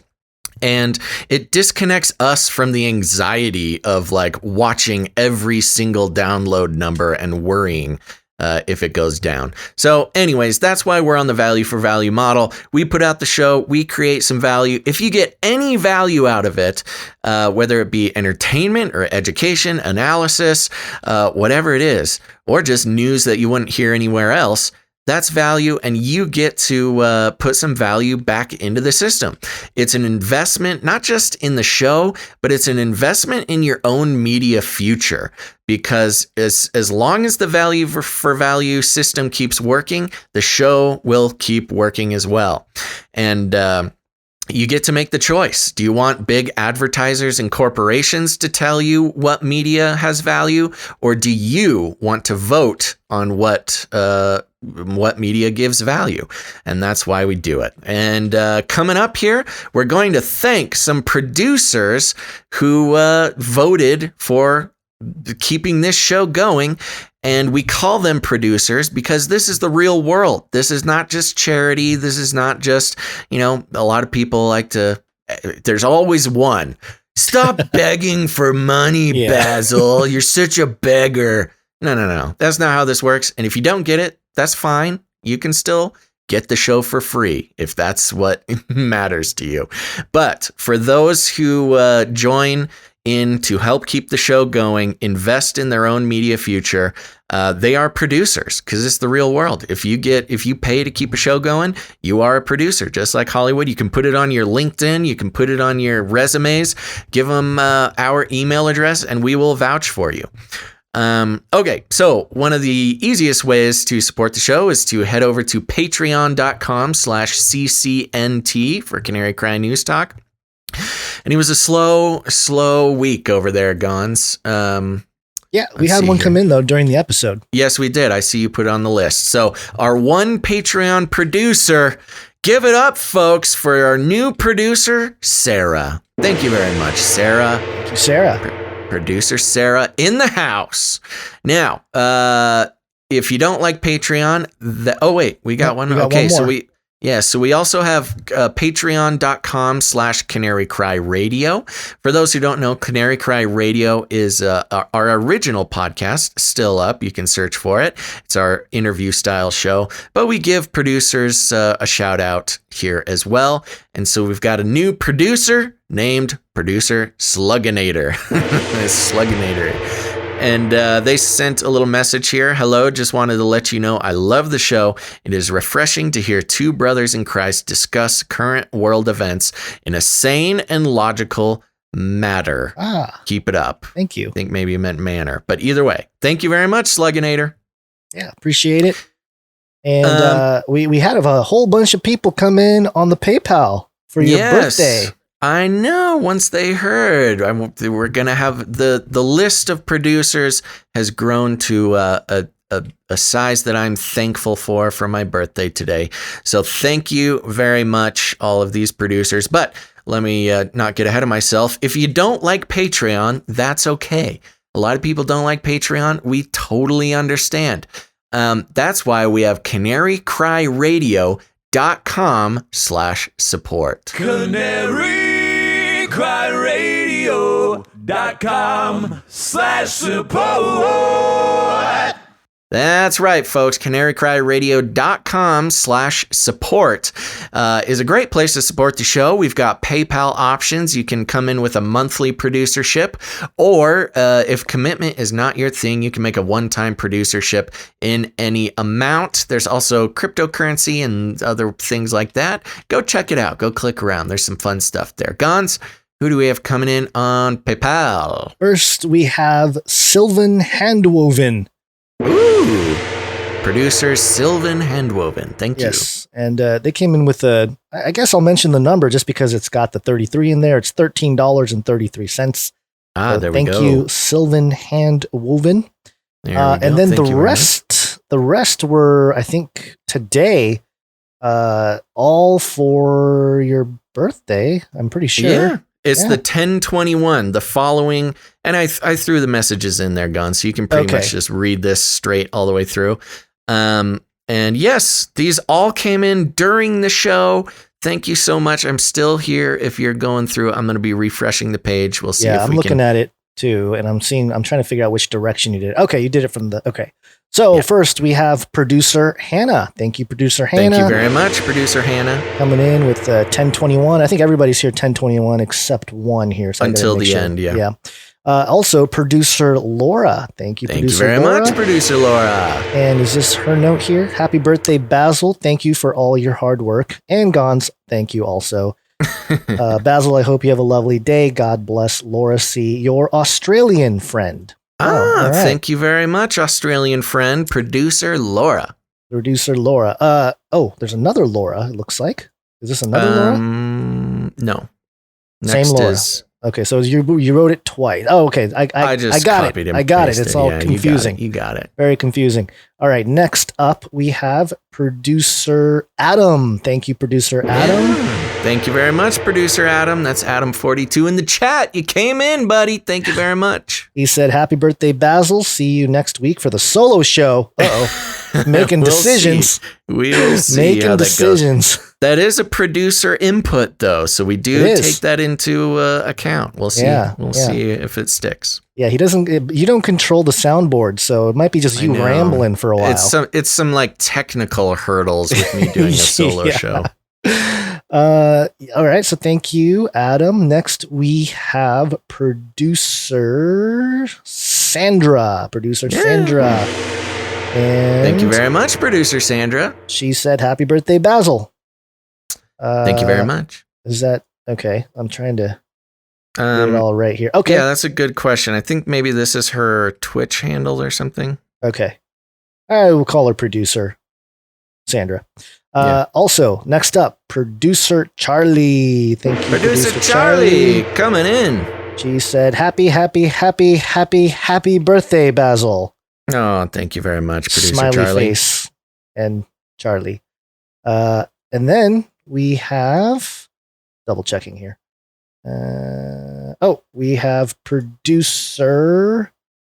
Oh, what am I missing here? Hold on. I highlighted it for you. I know, but I'm just trying to. Okay, that's how you did it. All right. Happy birthday. Oh, this is from producer Cynthia. Yes. Thank you, producer Cynthia. She said, happy birthday, Basil. Yeehaw. And we also had one come in from producer Sarah. Thank you, producer Sarah. I wonder if it's the same Sarah from the Patreon. I don't know, maybe not. But producer Sarah, this Sarah, came in with $33.33. So, the 33 producer. Yeah. And the note from Sarah, I have been listening and learning from you guys since 2015. I appreciate you for all you do. God bless your new baby Gons and all your cats, Basil. So there you go. Thank you very much. I think, is that it? Yep, that's it. Yeah, let's do one quick refresh here, see if anything else came in, just so we don't miss anybody. I think that is it. Thank you to all the new producers. If somebody else has come in, we will obviously be reading them next week. They just have not hit our email box yet. Next episode. Thank you. Yes. Your time thing is just so off. I know. I still haven't gotten off the fact that we do more than one episode per week. Yeah. My brain is still stuck in 2019 world. I guess. There are other ways to support the show with your producership. You can send us crypto, CanaryCryRadio.com/crypto. We didn't have any crypto come in today. And the other way to do it is with your talent. You can send us jingles, music, songs, all pertaining to the show. Today, we don't have any jingles. However, we always have a good amount of art. One art, please. Woo! And our first artiste producer, Ali. Ali! You're going down, Olstein. The Unmasking. This is she changed it up a little bit. She used, I got a note here from Charlie, who said, Yeah, this thing is cool. Allie spent yesterday drawing this and wanted to share it with the Canary Cry community. It is her first drawing with colored pencil on black paper. Wow. And it turned out great. The drawing is called... Yeah, it turned out fantastic. That's really good. The drawing is called Cast Shadows, but in order to make it relevant to the show, it was changed to You're Going Down, Olstein. the Olstein, unmasking. the unmasking. Yeah. Very good. And for those who are just listening, I'll keep you posted. It's a black background. It's like on black paper, and it's just an excellent picture or drawing of a wolf. I mean, really fantastic. Now, remember, everybody, if you're listening, you can check out the artwork at CanaryCryNewsTalk.com. In the show notes, we have all the art in there as well. So if you want to catch up visually, that's the way to do it. But yeah, Allie, really, really good. This is beautiful. Yeah, it's really, really good. It's almost, I feel like this can be, I've seen shirts with this type of like wolf on it, but this has much deeper meaning, obviously. I know. I think I have a shirt from Alaska that has. That's what I'm thinking. Yeah. So very good. Thank you, producer Allie. As usual, Gazzle and Bonds in the chat. And next up, Jay Vela. Woo! The writing is on the wall. Dark days ahead. Yes. And in classic Jay Vela fashion, we've got. I like to think Jay Vela is the Denver airport artist. Yes, non-occultist Denver airport artist style.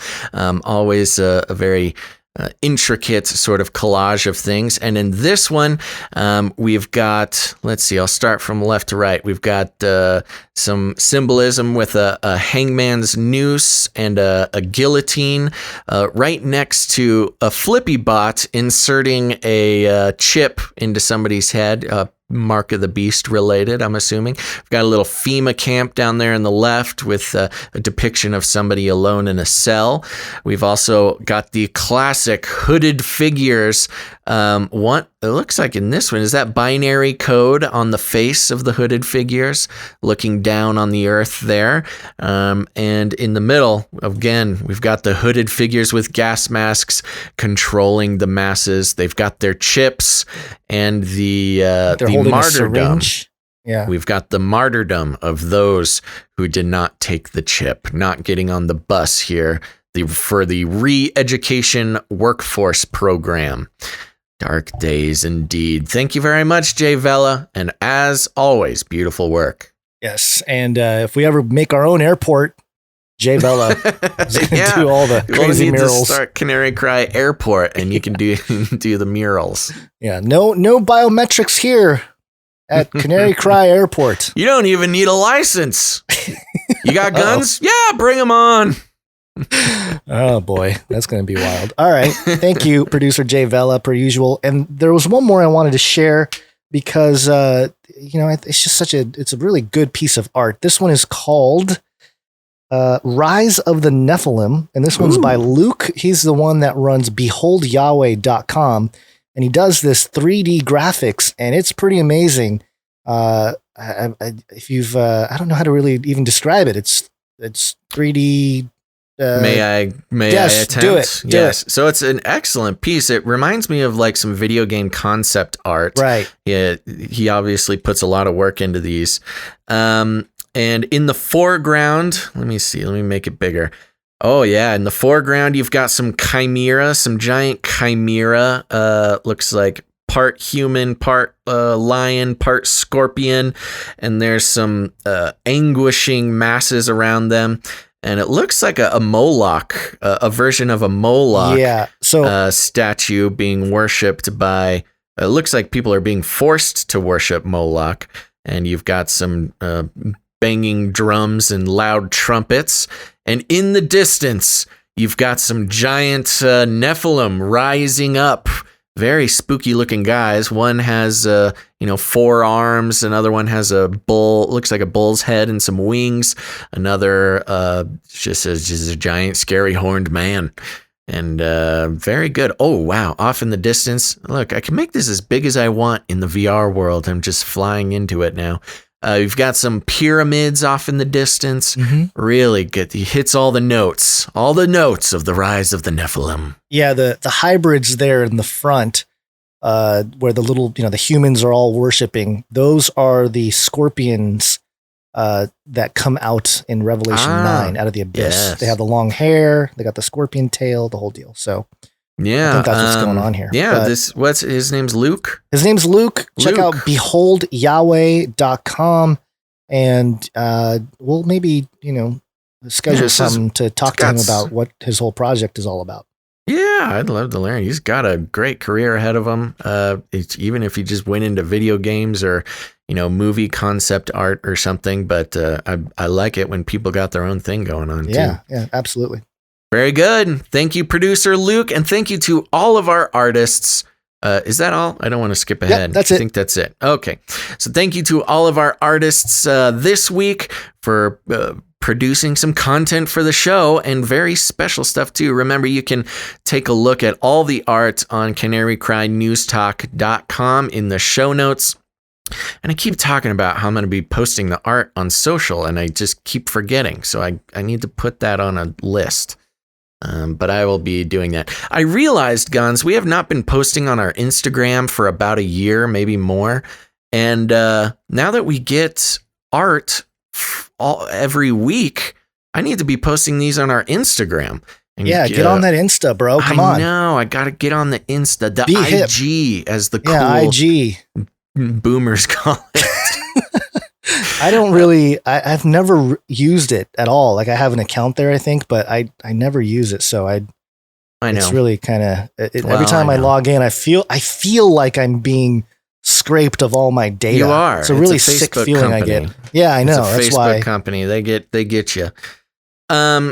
And remember, if you tune in next show, because we'll need more art, we'll need more producers. It's a very important part of the show, and you can also help us out by creating jingles, creating music. We got the Canary Cry mixtape at the end of the show. Stick around for that.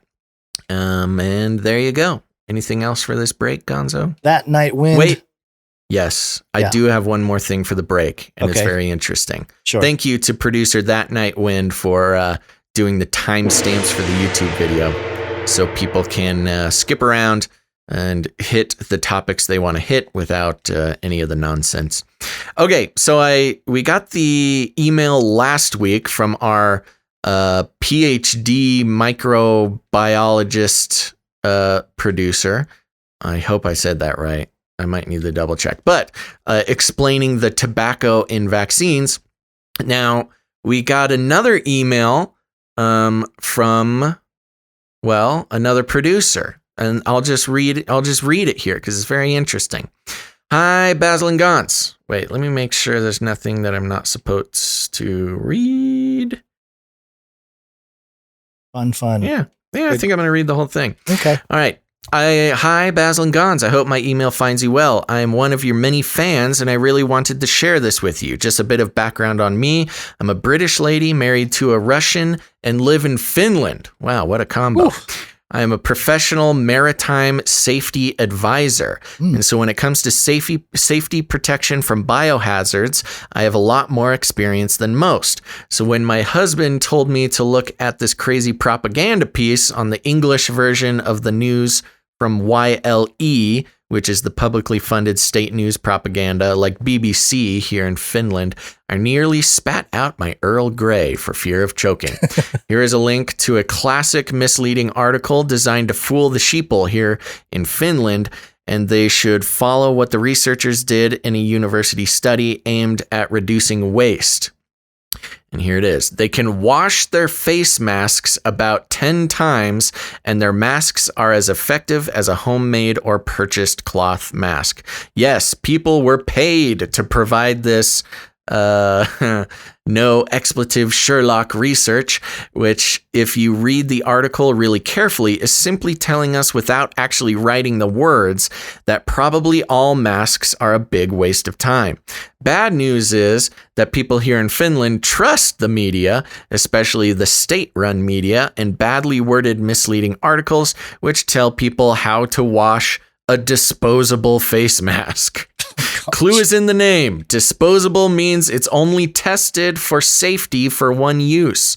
For example, the plastic fibers may not be safe after washing. And the crux is, as a safety professional, if I had to advise on a job what the PPE for a biohazard spread through the air, which could live over 10 hours on surfaces, I would be telling you that the minimum PPE would be full disposable suit, a sealed air supply respirator, and full sealed eye and face protection. LOL. So then they give the link to the article, but I think we get the gist of it here. I think you can cover this. Love your show. You know, I thought this was very interesting, this next part, and I like it. Is that they said, I love your show. I'm not a religious person, but I totally appreciate the amazing fountain of biblical knowledge you have. Gons. Ooh, hey, I love, yeah, see, you got a shout out. I love the art and fantastic comedy and talent of the artist producers. I have a soft spot for Mr. Magoo. You have a fan, Mr. Magoo. Mr. Magoo. I think he is a fantastic, and his jingles are special. Love you both. Love both your senses of humor and really love the People Zoo's song. Did you know about the film called People Zoo? I did not. And then they go on. So thank you very much, producer Amber.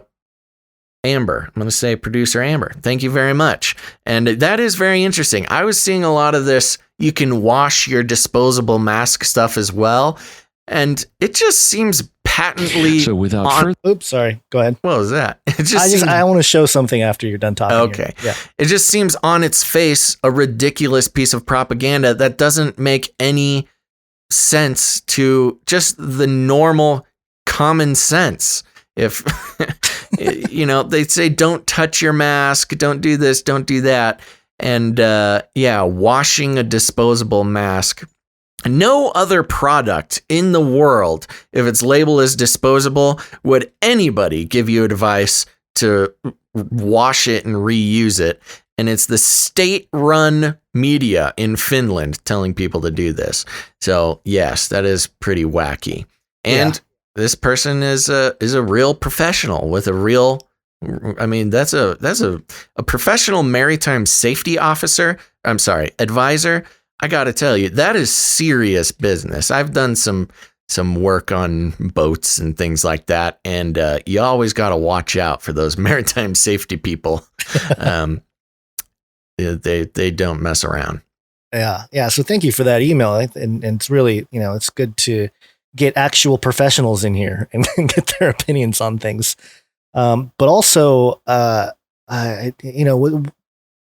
washing something that's only supposed to be used once. That sounds like something I would do in general. So So it's a bad idea? That's the kind of thing my wife yells at me for, Like, why are you washing that plastic fork that's only supposed to be used? But it's free plastic fork from the restaurant. Yeah, so. It's kind of like, it's not a 1-for-1, but it also reminds me of how little attention I pay to expiration dates on food. Oh, yes, that's a problem for me too. I grew up with, my mother would just be like, it's fine. It's a couple weeks old. It's fine. But my wife is like, oh, it's 2 days past it. I'm like, but it smells okay. Oh yeah. The smell test. If it passes the smell test, it's good to go, baby. Yeah. And then she tells me, you do you, but if you get sick, but don't feed I had my nothing child. to do with it. Yeah. Don't feed my child. Yeah. Yeah. All right. Did you have something you want to do before we wake up here? Nope. Let's wake up and then, right. Okay. Yeah. Let's just wake up. Oh yeah. Dang. Look at our time here. I know. Yes, all right. It's wake up time. Hey, yo, wake up. How are you good on time? Are you good to zoom through these? Yeah, I think we're good to zoom through it. But before we do, I did want to share this video that went around a few weeks ago, and it's this guy. Have you seen this, Basil? It's this guy that uses a vape, those like smoking vapes. Uh-huh. And he just shows how these masks don't do anything. Totally. To, hold it I haven't seen this guy. I've seen some other people though, but yeah. It's just funny because he just, he different types of masks. And he's just. Are you on Bing right now? Yes, I pulled it up on Bing. Wow. Yes, I'm Binging. But the demonstration is pretty hilarious. Look at that cotton. It just goes over his eyes, the whole deal. Yeah. So it's, these are fun. Yeah, you show these guys who vape out of masks. It just shows how useless it is. Anyway, I had a good laugh watching this stuff. But anyway, let's get on with the couple more of these stories here. Wake on up. One, we already did wake up. You were talking over it. Yeah, you were talking. Do it again. Okay. Do it again. Yes, it's wake up time. Hey, yo, wake up. Yay. All right. This one is a story about stopping progress. Stop this progress before it is too late. This is coming from CNBC.com. Google sued by DOJ, Yahoo, in antitrust case over search dominance. Search dominance. The article reads, the Justice Department filed its long-expected antitrust lawsuit against Google on Tuesday, alleging the company has unlawfully maintained a monopoly in search by cutting off rivals from key distribution channels. 11 Republican state attorneys general have joined the DOJ as plaintiffs. Weird how it's just Republicans doing this. Google's stock barely moved following news of the suit. Shares were up more than 2% during afternoon trading. The DOJ and states are bringing the complaint under Section 2 of the Sherman Act, alleging Google has unlawfully maintained monopolies in markets for, quote, general search services, search advertising, and general search text advertising. Quote, Google is the gateway to the internet and a search advertising behemoth, U.S. Deputy Attorney General Jeffrey Rosen said. Quote, it has maintained its monopoly power through exclusionary practices that are harmful to competition. The states in the lawsuit are Arkansas, Florida, Georgia, Indiana, Kentucky, Louisiana, Mississippi, Missouri, Montana, South Carolina, and Tejas, baby. The lawsuit is the culmination of a more than year-long investigation into the company's business practices. Its most significant antitrust lawsuit since the Justice Department sued Microsoft in 1990s. Alongside a coalition of state enforcers. Google was previously the subject of a federal antitrust investigation by the Federal Trade Commission over its search product, but the agency closed that probe in 2013 without charges. A leaked document published by the Wall Street Journal later showed that staff had recommended bringing a case on several grounds. Allegations against Google. The crux of the complaint is that Google has allegedly used its monopoly power to tie up distribution channels for online search and related markets. The Justice Department claims that Google has, quote, foreclosed competition for internet search. Not with you, Gons, Mr. Bing man. Through exclusionary agreements that deny rivals the opportunity to achieve the necessary scale to challenge its dominance. The DOJ claims Google holds 88% of the U.S. search market, with 94% of mobile searches occurring on its services. The department claims Google's conduct has harmed consumers by lowering the quality of search services and reducing choice. It also claims Google owns more than 70% of the search ads market and has used its monopoly power to charge more for lower quality services than would be possible in the face of competition. According to the lawsuit, Google has used its monopoly power to keep competitors out of the search distribution channels they need to scale up. It claims Google has locked up distribution through exclusionary contracts with Apple and distributors of its Android mobile operating system. As a result, the lawsuit claims Google has suppressed innovation in the search market. And the article goes on for a while. Did you have something highlighted in here you wanted to hit? Nothing highlighted, but I think the overall question that a lot of people had, including myself, was, is anything going to come out of this? Are they going to break up Google? Are they going to do something to actually, get Google to be more fair. And a lot of people, their sentiments were, nope, nothing's going to change. They'll get a slap on the wrist. Maybe they'll pay a fine or whatever, but nothing to actually make systemic change unless they kill the algos, which is unlikely to happen. But it was interesting because this story broke on Tuesday of this week. Mm-hmm. And it was a day after Project Veritas, the good old Project Veritas, it came out with another video. And this is an RT.com article that summarizes what happened there. Playing selective God, Google whistleblower tells Project Veritas that search engine skews results in Democrats' favor. Oh, yeah. Yeah. And did you see the video? No, okay. But I didn't know they put it out. But yeah, that's obvious knowledge. But I'm glad that hopefully they got some evidence to such. The timing was interesting that Project Veritas released this footage the day before the DOJ came out and said they're filing an antitrust lawsuit. But it says here, an alleged program manager at Google Cloud has said the search engine monolith is, quote, playing God in the U.S. political scene, skewing results to benefit Democrats, according to an undercover interview captured by Project Veritas.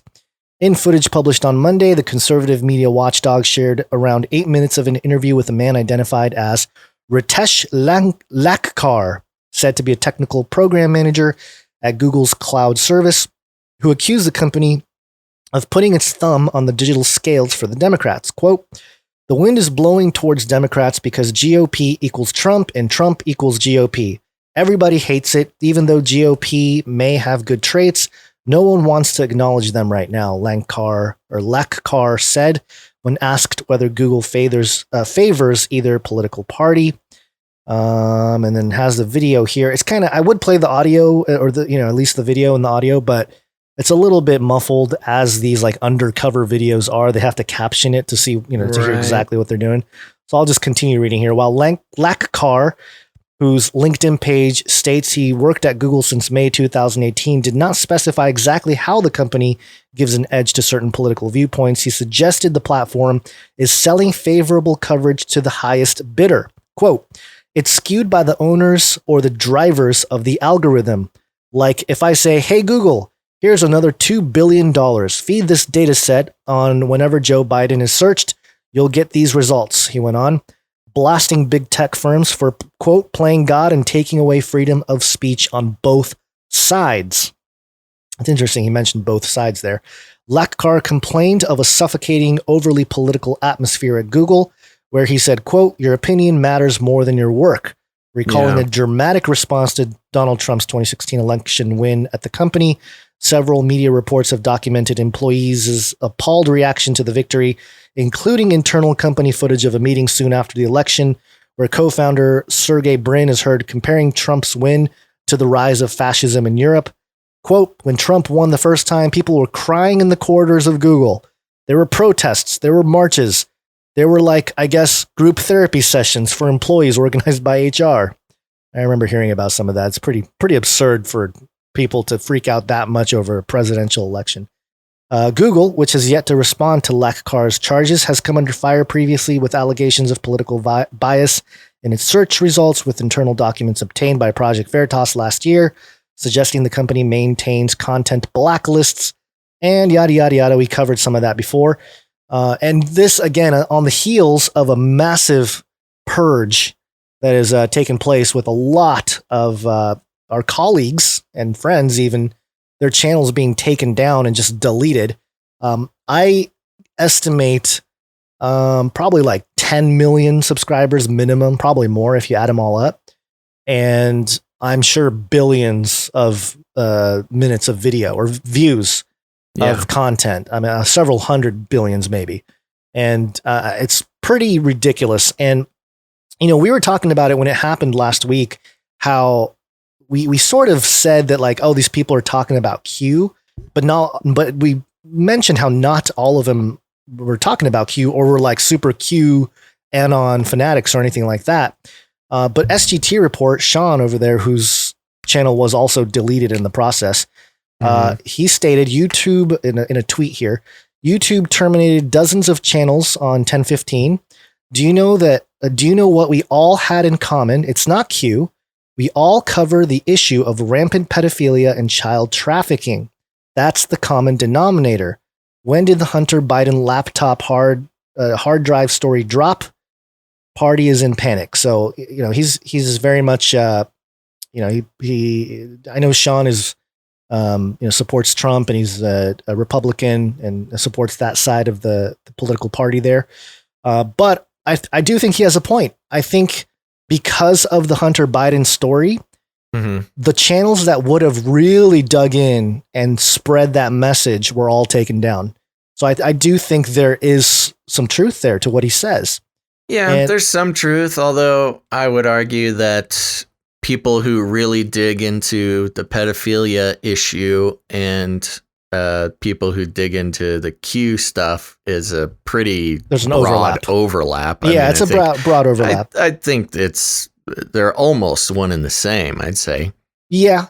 With some exceptions. I'm not some trying exception, to paint with too broad of a brush, but they're I mean, you can't separate, anti-pedophilia and Q enthusiasm. Right. And I think a lot of it, especially like Sean at SGT Report, he's interviewing people. He's got his own views, but a lot of his content is interviews. So that's where things get really dicey for me, and the whole, Section 230 and how YouTube can't be tried as a publisher, even though they're making editorial decisions. All that is very interesting.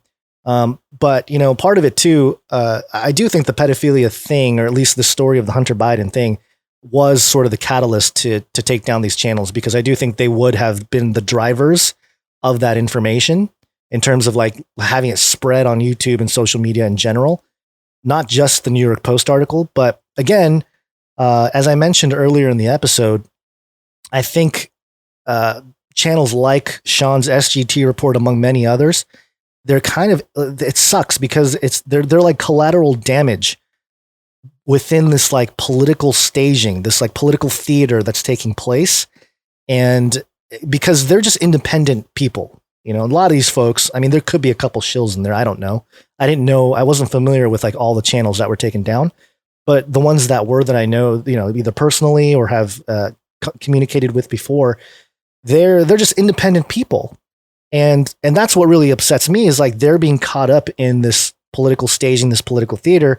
And when I mentioned, China being on the side of the Democrats and Israel being on the side of the Republicans, it's almost like they had some kind of deal of like, okay, we're going to stir things up. We're going to delete some channels. We're going to draw attention to certain stories so that the election goes a certain way. But also, we're going to play the censorship game. And, it just seems like a big, big psyop. And, independent people get caught up in the mix. And I would call it collateral damage in that regard. Yeah. But yeah, because of these channels, the whole pedophilia issue has gotten a lot of play. It's gotten so many people awake and aware of, really bad and horrible things that happen. Because if you think about the Hunter Biden story, if it broke, I don't know, 8-9 years ago, maybe, I still think a lot of people wouldn't believe it. Even if the proof was there. I mean, we have the proof now, and people are like, a lot of the, or at least one side of the aisle, they're kind of like, there's no proof. How do we know? So, but now there's like an atmosphere of people or just a sentiment out there that makes it really easy to believe the story. And there's still some shadiness with the story too, in terms of the FBI withholding the information until right now, Yeah. And there's lots of things there. And again, with the Biden story, there's also been, because of the mystery and the lack of evidence coming out, there's also unfortunately been a lot of misinfo coming out as well. Right. Not misinfo or disinfo. There's subtle differences, but yeah, turns out a lot of the pictures that came out, not the ones, of course, the one with him in the crack pipe, the meth pipe is just a real gem. But some of the more disturbing pictures that came out of that have been debunked by trustworthy people.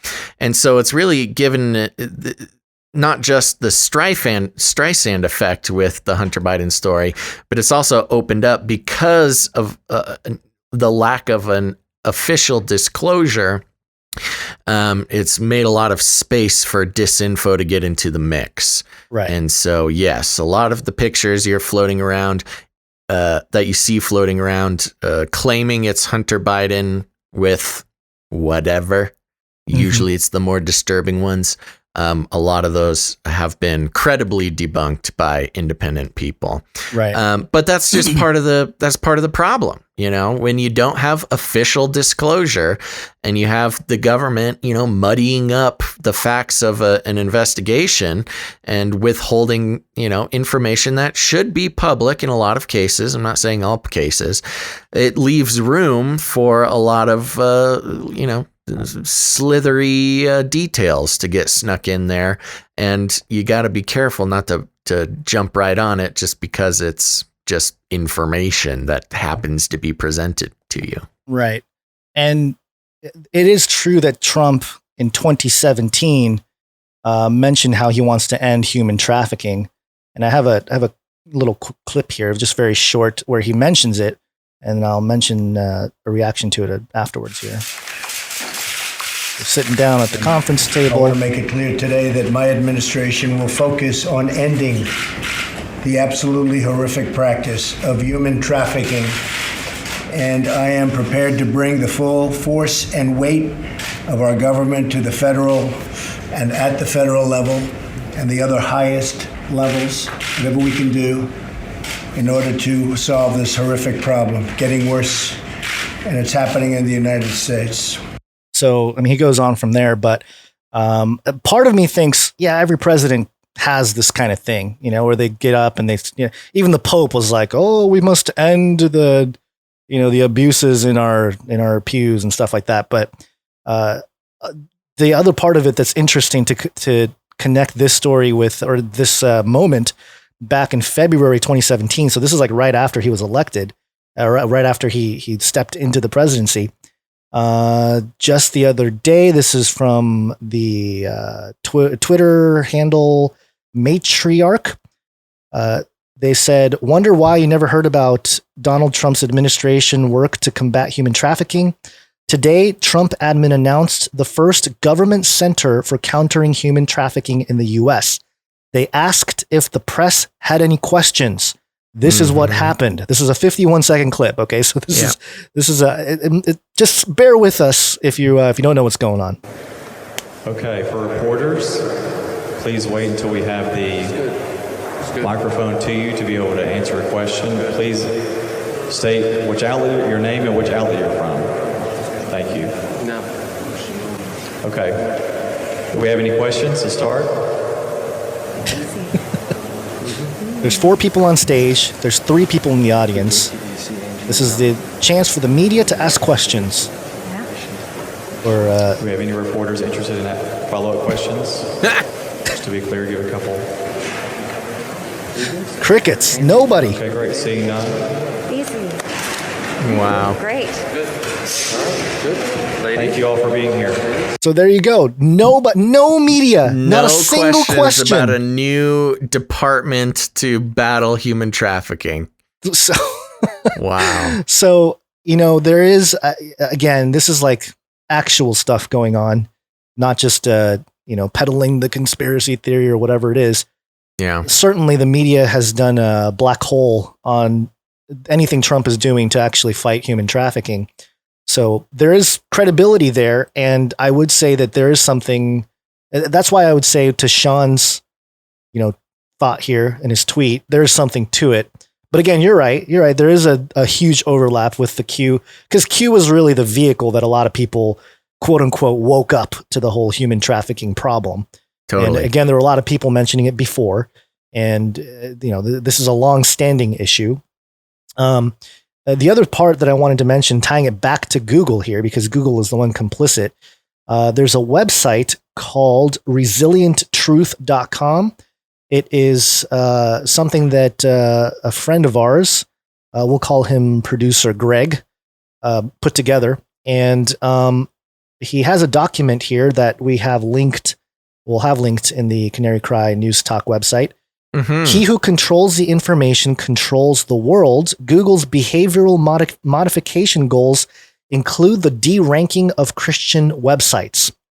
And Greg had a very popular Christian website that, he was very knowledgeable in the SEO, the search engine optimization.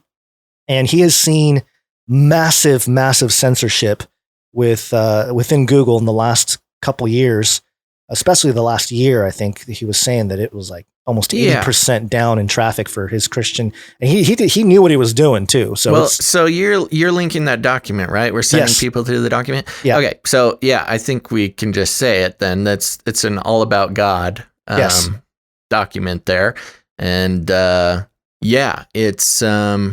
it's pretty crazy. He's been keeping us abreast of the type of suppression that's been coming. I mean, it really is suppression. It's not even, you can't even say it's like, oh no, people just aren't interested anymore, because they're more interested than ever.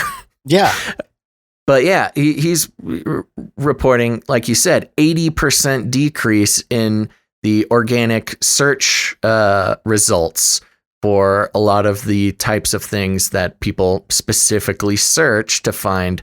That All About God has done a great job of providing information on, and they've been great in the past.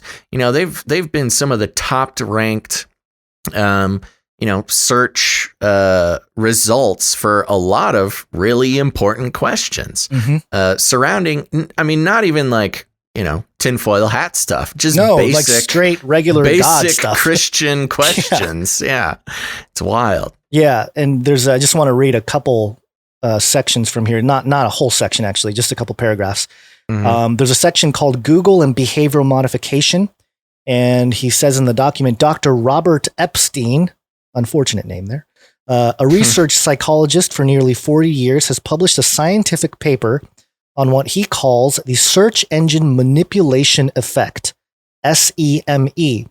In Epstein's June 16th, 2019 testimony to the U.S. Senate Judiciary Subcommittee on the Constitution, he wrote, quote, SEME is one of the most powerful forms of influence ever discovered in the behavioral sciences, and it is especially dangerous because it is invisible to people, quote, subliminal in effect.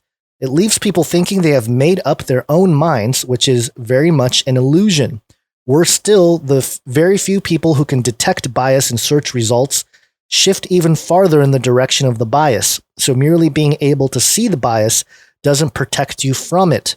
Bottom line, biased search results can easily produce shifts in the opinions and voting preferences of undecided voters by 20% or more, up to 80% in some demographic groups.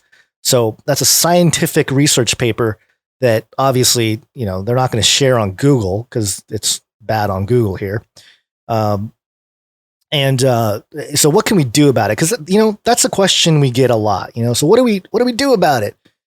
And recommendations when considering recommended next steps. Greg here says, I reached out to digital free speech attorney Craig Parshall, who said, quote, a precise remedy for monopolistic big tech manipulation and suppression of viewpoints is something on which reasonable minds can reasonably differ. Silicon Valley has had a long track record of stubborn intransigence and broken promises, repeated invitations for those companies to voluntarily correct that behavior have been unsuccessful. I believe it is time for congressional action. Conservatives should be looking for an effective, smaller government approach to a big communication censorship problem.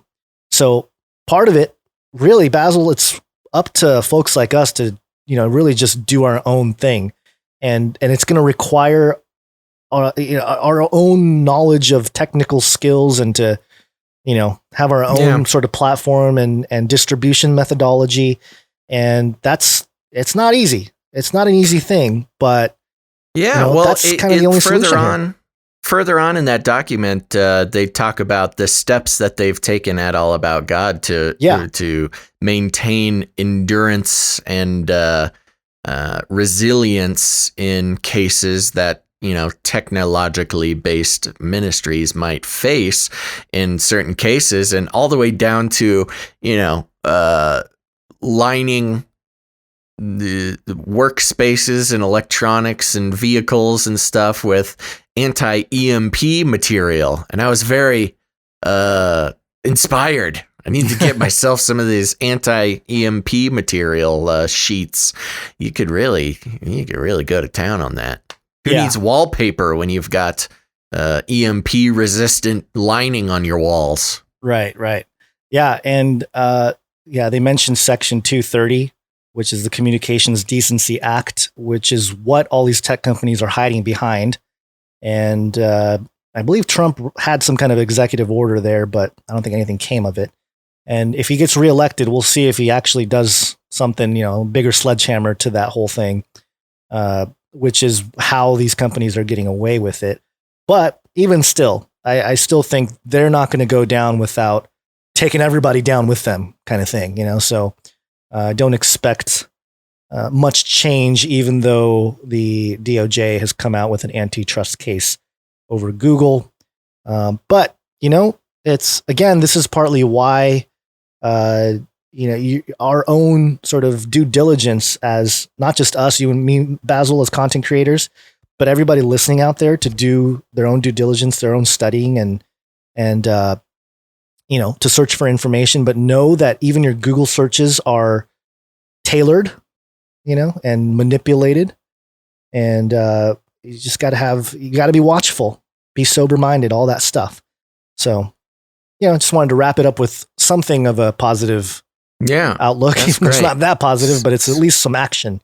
No, people it's always actionable. ask for action. Yeah, I just got deep into a hole searching for EMP lining to put in. My car. Didn't you have like the EMP blocking EMF beams hood? Or EMF hood? Yeah.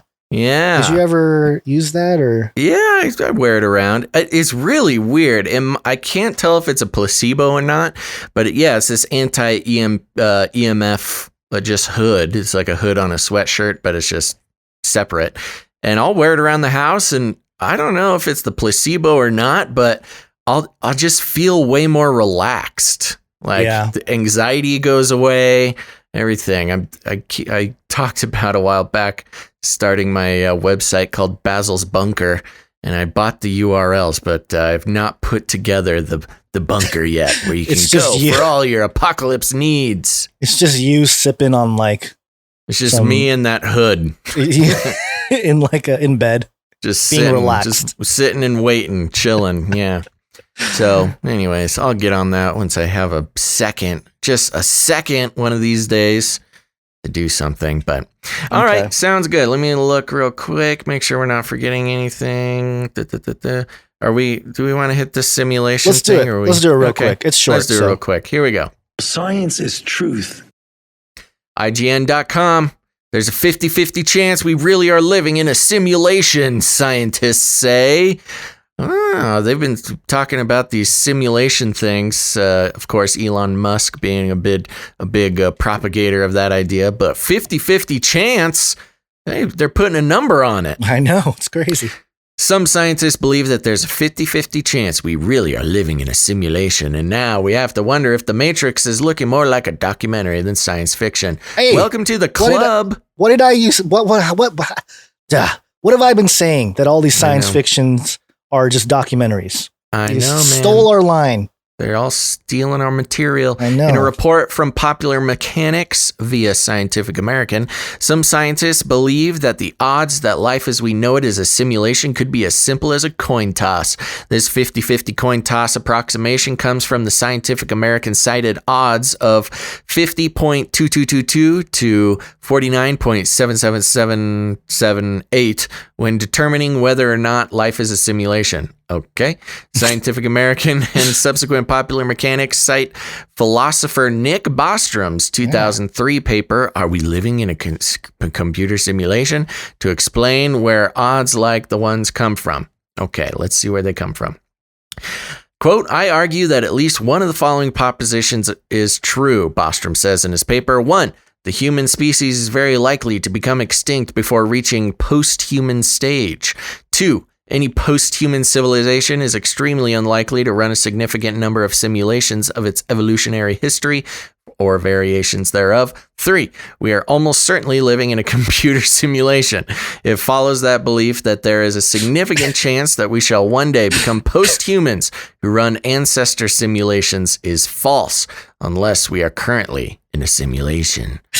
So this could be summarized as 1, we go extinct. 2, there is no simulation. Or 3, we are living in a simulation. I know, no other options to reality. You know, and I got some comments, but let me get through this real quick. Bostrom's simulation theory focuses on computing power, much like The Matrix and its sequels, when discussing the idea of humankind simulation. It might be hard to believe there exists a computer powerful enough to simulate our entire existence. If such a computer did exist, we would never be able to recognize it to begin with, as we'd be inside of it, or rather, a part of its simulation.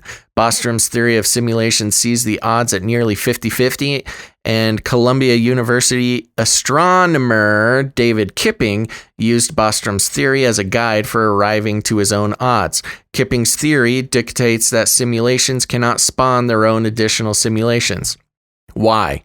Yeah, there's like no reason other than his assumption. Go ahead. Yeah, let's hear his explanation here. That is because as simulations spawn more simulations, the computer resources available to each subsequent generation dwindles to the point of where the vast majority of realities will be those that do not have the computing power necessary to simulate offspring realities that are capable of hosting conscious beings. As Popular Mechanics points out, think of Russian nesting dolls. Each subsequent doll after the first doll must fit into the doll that came before it. As a result, each doll grows smaller and smaller in size and scale as you go deeper into the rest of the dolls. Basically, we are either in a simulation or we are not in a simulation. If humankind never creates its own simulation using conscious beings, then the odds of us living in a simulation tip further toward yes. Because if we are in a simulation, then we likely wouldn't be able to create one. If humankind does create a simulation of its own using conscious beings, then Kipling and Bostrom's theory about computing power are closer to being proven wrong, and the odds of us living in a simulation shift more towards no. Regardless, it's probably not a bad idea to let Keanu Reeves know just in case. So, this was, I just thought, so ridiculous. A, because 50-50 is such a funny number to conclude. And they talk about some scientists believe that, and they talk about a philosopher, Bostrom, and I don't know if he's actually, I don't think has any actual scientific credentials. He's merely a philosopher. Yeah. Hold on. Let me check because, yeah, he is a philosopher, but I thought he did have some other. Okay. Yeah, I think you're right. I think he is just a. Yeah, I mean, he's like a technologist in hobby, but I don't think he works as a scientist. Yeah, he's not a scientist. A philosopher. And then they just name one other guy, one scientist they cite, who says, yeah, we either are or we're not, whatever, I don't know. And it's based, it's funny, just to kind of pick at it, we're not neither you or I are invested in whether we are or not in a simulation. But he bases it off of our known computing standards. Yeah. He's saying, well, in his understanding of our current Earth computers, we just couldn't possibly do it. So therefore it's impossible. Well, he's not taking into account that if there was a computer running the simulation, it would probably be beyond any comprehension and wouldn't look anything like computing that we know about.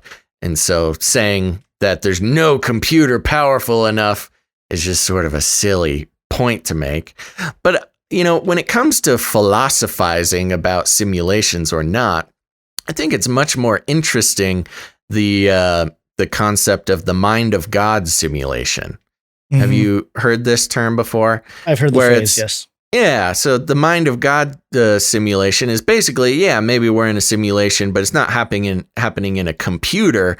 It's happening, in the mind of God, where, and the people who sort of hold to this or talk about this explain that, if there is God, in our case, very much yes, then the simulation could just be happening in his mind, and that doesn't take away any of the meaning or the the importance or the reality of it. But and they cite some interesting biblical references, which I don't have right in front of me.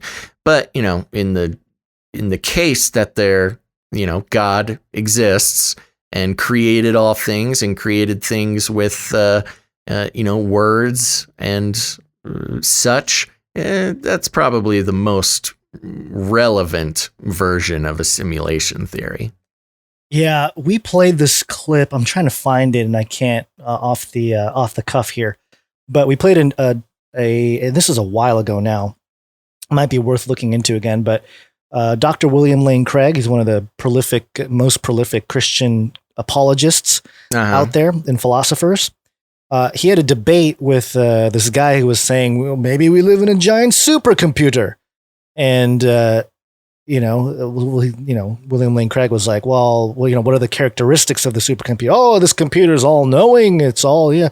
And William Lane Craig called him out on it. He's like, you're basically calling God a supercomputer. Right. So it's interesting how when you take God out of the whole picture, you are left to like kind of jump around. Replace it with a computer. Yeah, you just replace it with supercomputer. And right. You get to avoid any consequence of an existing God. So people rationalize away whatever they want, but it's just interesting how we've come to the edges of thought when it comes to physical reality, and they have to summon the supercomputer simulation to avoid God or try to hide from God. Yeah, it is interesting because, who knows? I don't know.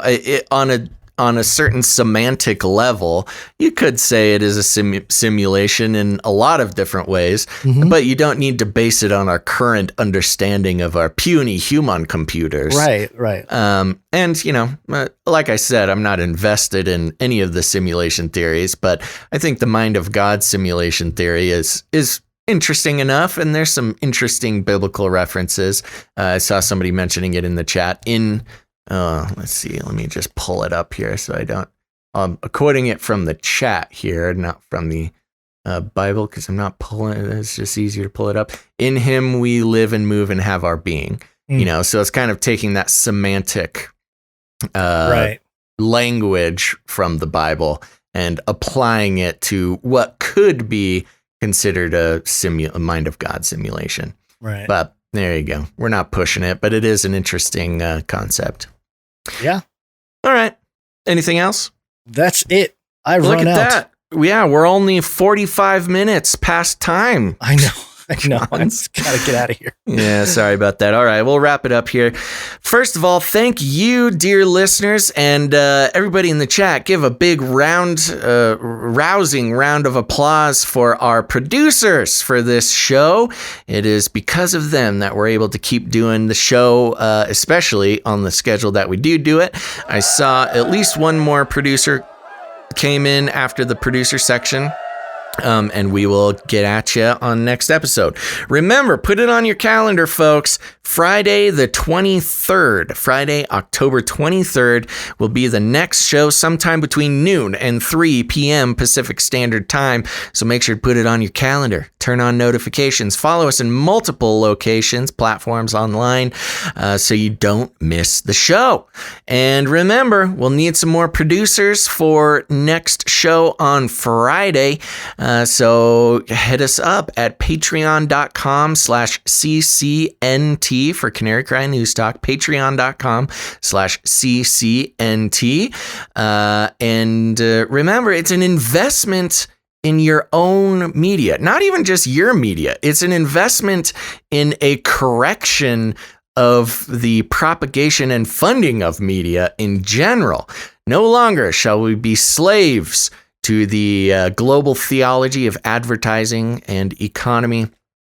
The value does not come from big corporations and their pennies, but it comes from the listeners and viewers like you. You are the ones who get to decide the value of the show. So if you're getting any value out of what Gonzo and I do, please let us know by going to patreon.com/ccnt or CanaryCryRadio.com/support. CanaryCryRadio.com/support. That's right, CanaryCryRadio.com/support. There's PayPal options as well as cryptocurrency and other things. And I want to give a shout out in the chat here. Future X Mrs. Mecha Basil says, "Don't be anti-semantic." Very funny. Very good. All right. And let's see, where was I? There's other ways to produce the show as well. You can create some content. We need art. So you artists out there, if you're in a visual if you are a visual artist of any kind, create some art related to something in the show, any of the topics we talk about, or even just Gonzo's beautiful face or my big shiny eyeballs. All are welcome. If you want to create some art for the show, send that to CanaryCryRadio@gmail.com. Or if you are more of a musical person, you can create songs, you can create jingles. Haven't gotten any jingles or songs recently, too recently, but those are always welcome as well. All you got to do is figure out something that we talk about in the show and create something around it, and we will highlight it on the show. And again, send all of that to CanaryCryRadio@gmail.com. But there's other ways you can help the show out. One huge one, and this is one you can do right now. You don't even have to put it off. Go ahead to your favorite search bar, Bing or DuckDuckGo, or those who shall not be named. Search Apple Podcasts, Canary Cry News Talk. Apple Podcast, Canary Cry News Talk, and that'll take you right to where you need to go to leave a rating and a review. As we saw in the wonderful art from 88 last show, or the show before, I can't remember. It's like mind control for the algorithms. We have no control over those suckers. That's actually all you guys. And all you got to do to mind control the algorithms, to share the show with people who may not have heard of it before, is go leave a positive rating and review. I will be reading reviews on Friday. Friday, my favorite day of the week. Also review reading day. So if you want to get a review read on the show, now is the time. I read all reviews. I saw somebody asking if I read 1-star reviews. I will. I won't be happy about it. And don't do it as a joke, because it does actually hurt the algorithms. So preferably do positive reviews, positive ratings. Thank you very much. You're my hero. Also, there's other ways to help out the show, and that is just sharing it with your friends, your family, your Facebook people. People are starting to wake up and realize that the world is not what it seems, and you can help them by sending them an episode of Canary Cry News Talk. You can send them this episode, any episode you want, post it on social media, or send it directly to them, or even better, word of mouth. Just tell them, hey, you got to check out the show. It's going to help you out a lot, and we'll be happy to participate in their journey in the narrow path of trying to figure things out for ourselves here, instead of letting the brainwash artists of the media tell us how to think. All right, folks. And if you need any more instructions, here's what you do. You walk right up to them, you grab them by the cage, and then you shag it. The end of the world occurred pretty much as we had predicted. I want to shake things up, stir up some controversy, rattle a few cages. Hey, stop that! You'll never silence me. I'm the last angry man, a crusader for the little guy. Leave the bird alone. Never. Rattle a few cages. Rattle a few cages. The human race will have every opportunity to improve. And if they don't? Ask Noah. That's right. Just ask Noah. Noah Cyrus? Noah.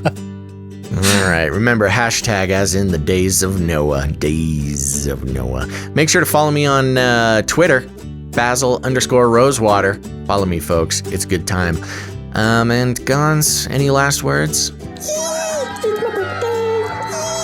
It's my birthday. Happy birthday to Thank you very much, and thank you for all the happy birthday wishes and the happy birthday producerships. I feel very loved. Thank you very much, everybody. And remember, we'll be back on Friday, October 23rd. Be there or be square sometime between noon and 3 p.m. Pacific Standard Time. Make sure to tune in to the next episode of Canary Cry News Talk. But until then, remember to think outside the cage. Bye-bye.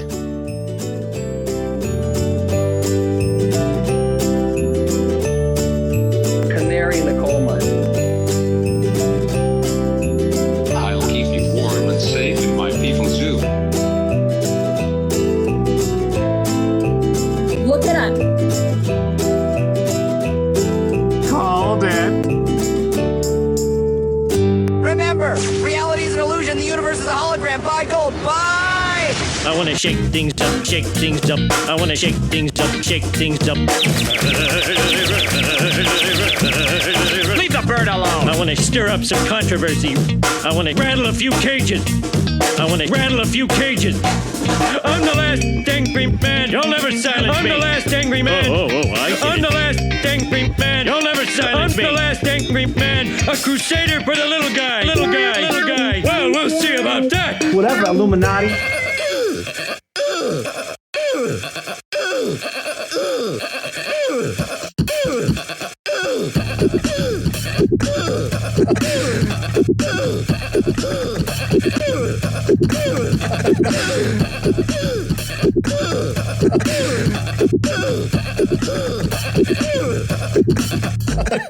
Fun fact, I believe it was another fun fact.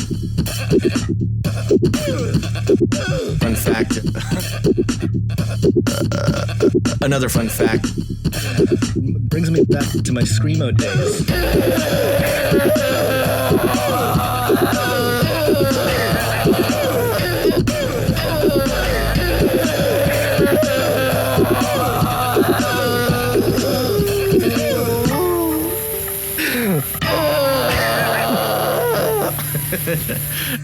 From the can.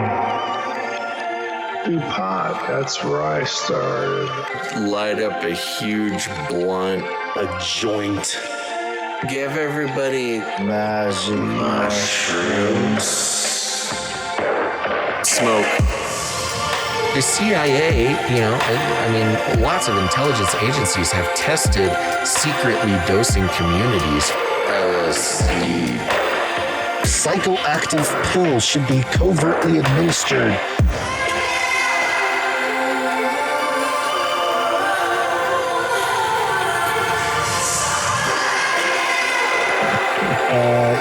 Just put me on some, I don't know. Okay. Shot in the butt, fluoride, oxytocin, get a chemical hug. I did dabble, some of that robot crack. I know what it's like. It's a lethal recipe for disaster. You need help. If you're a pharmacist, you need to repent. All right, weird.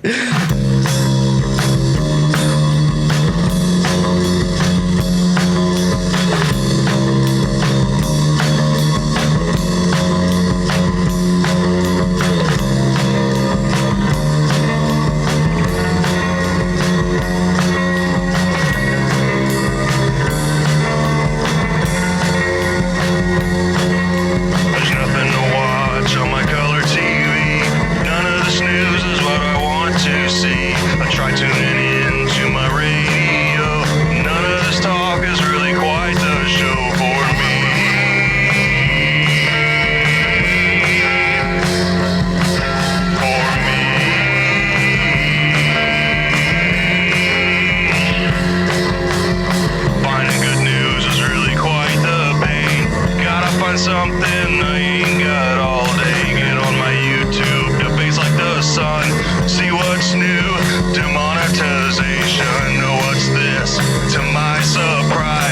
spot a big pair of googly eyes. Click on the video and turn up the sound. What is this gem that I have found? Cry radio, cry, news talk,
Humans will be confined in a people's zoo.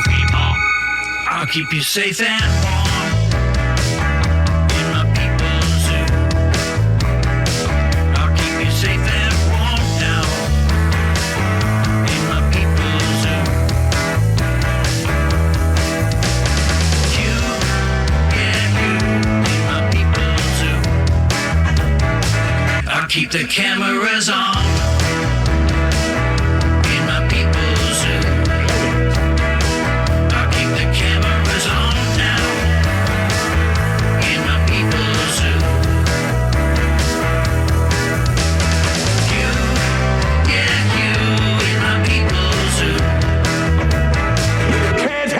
Truth.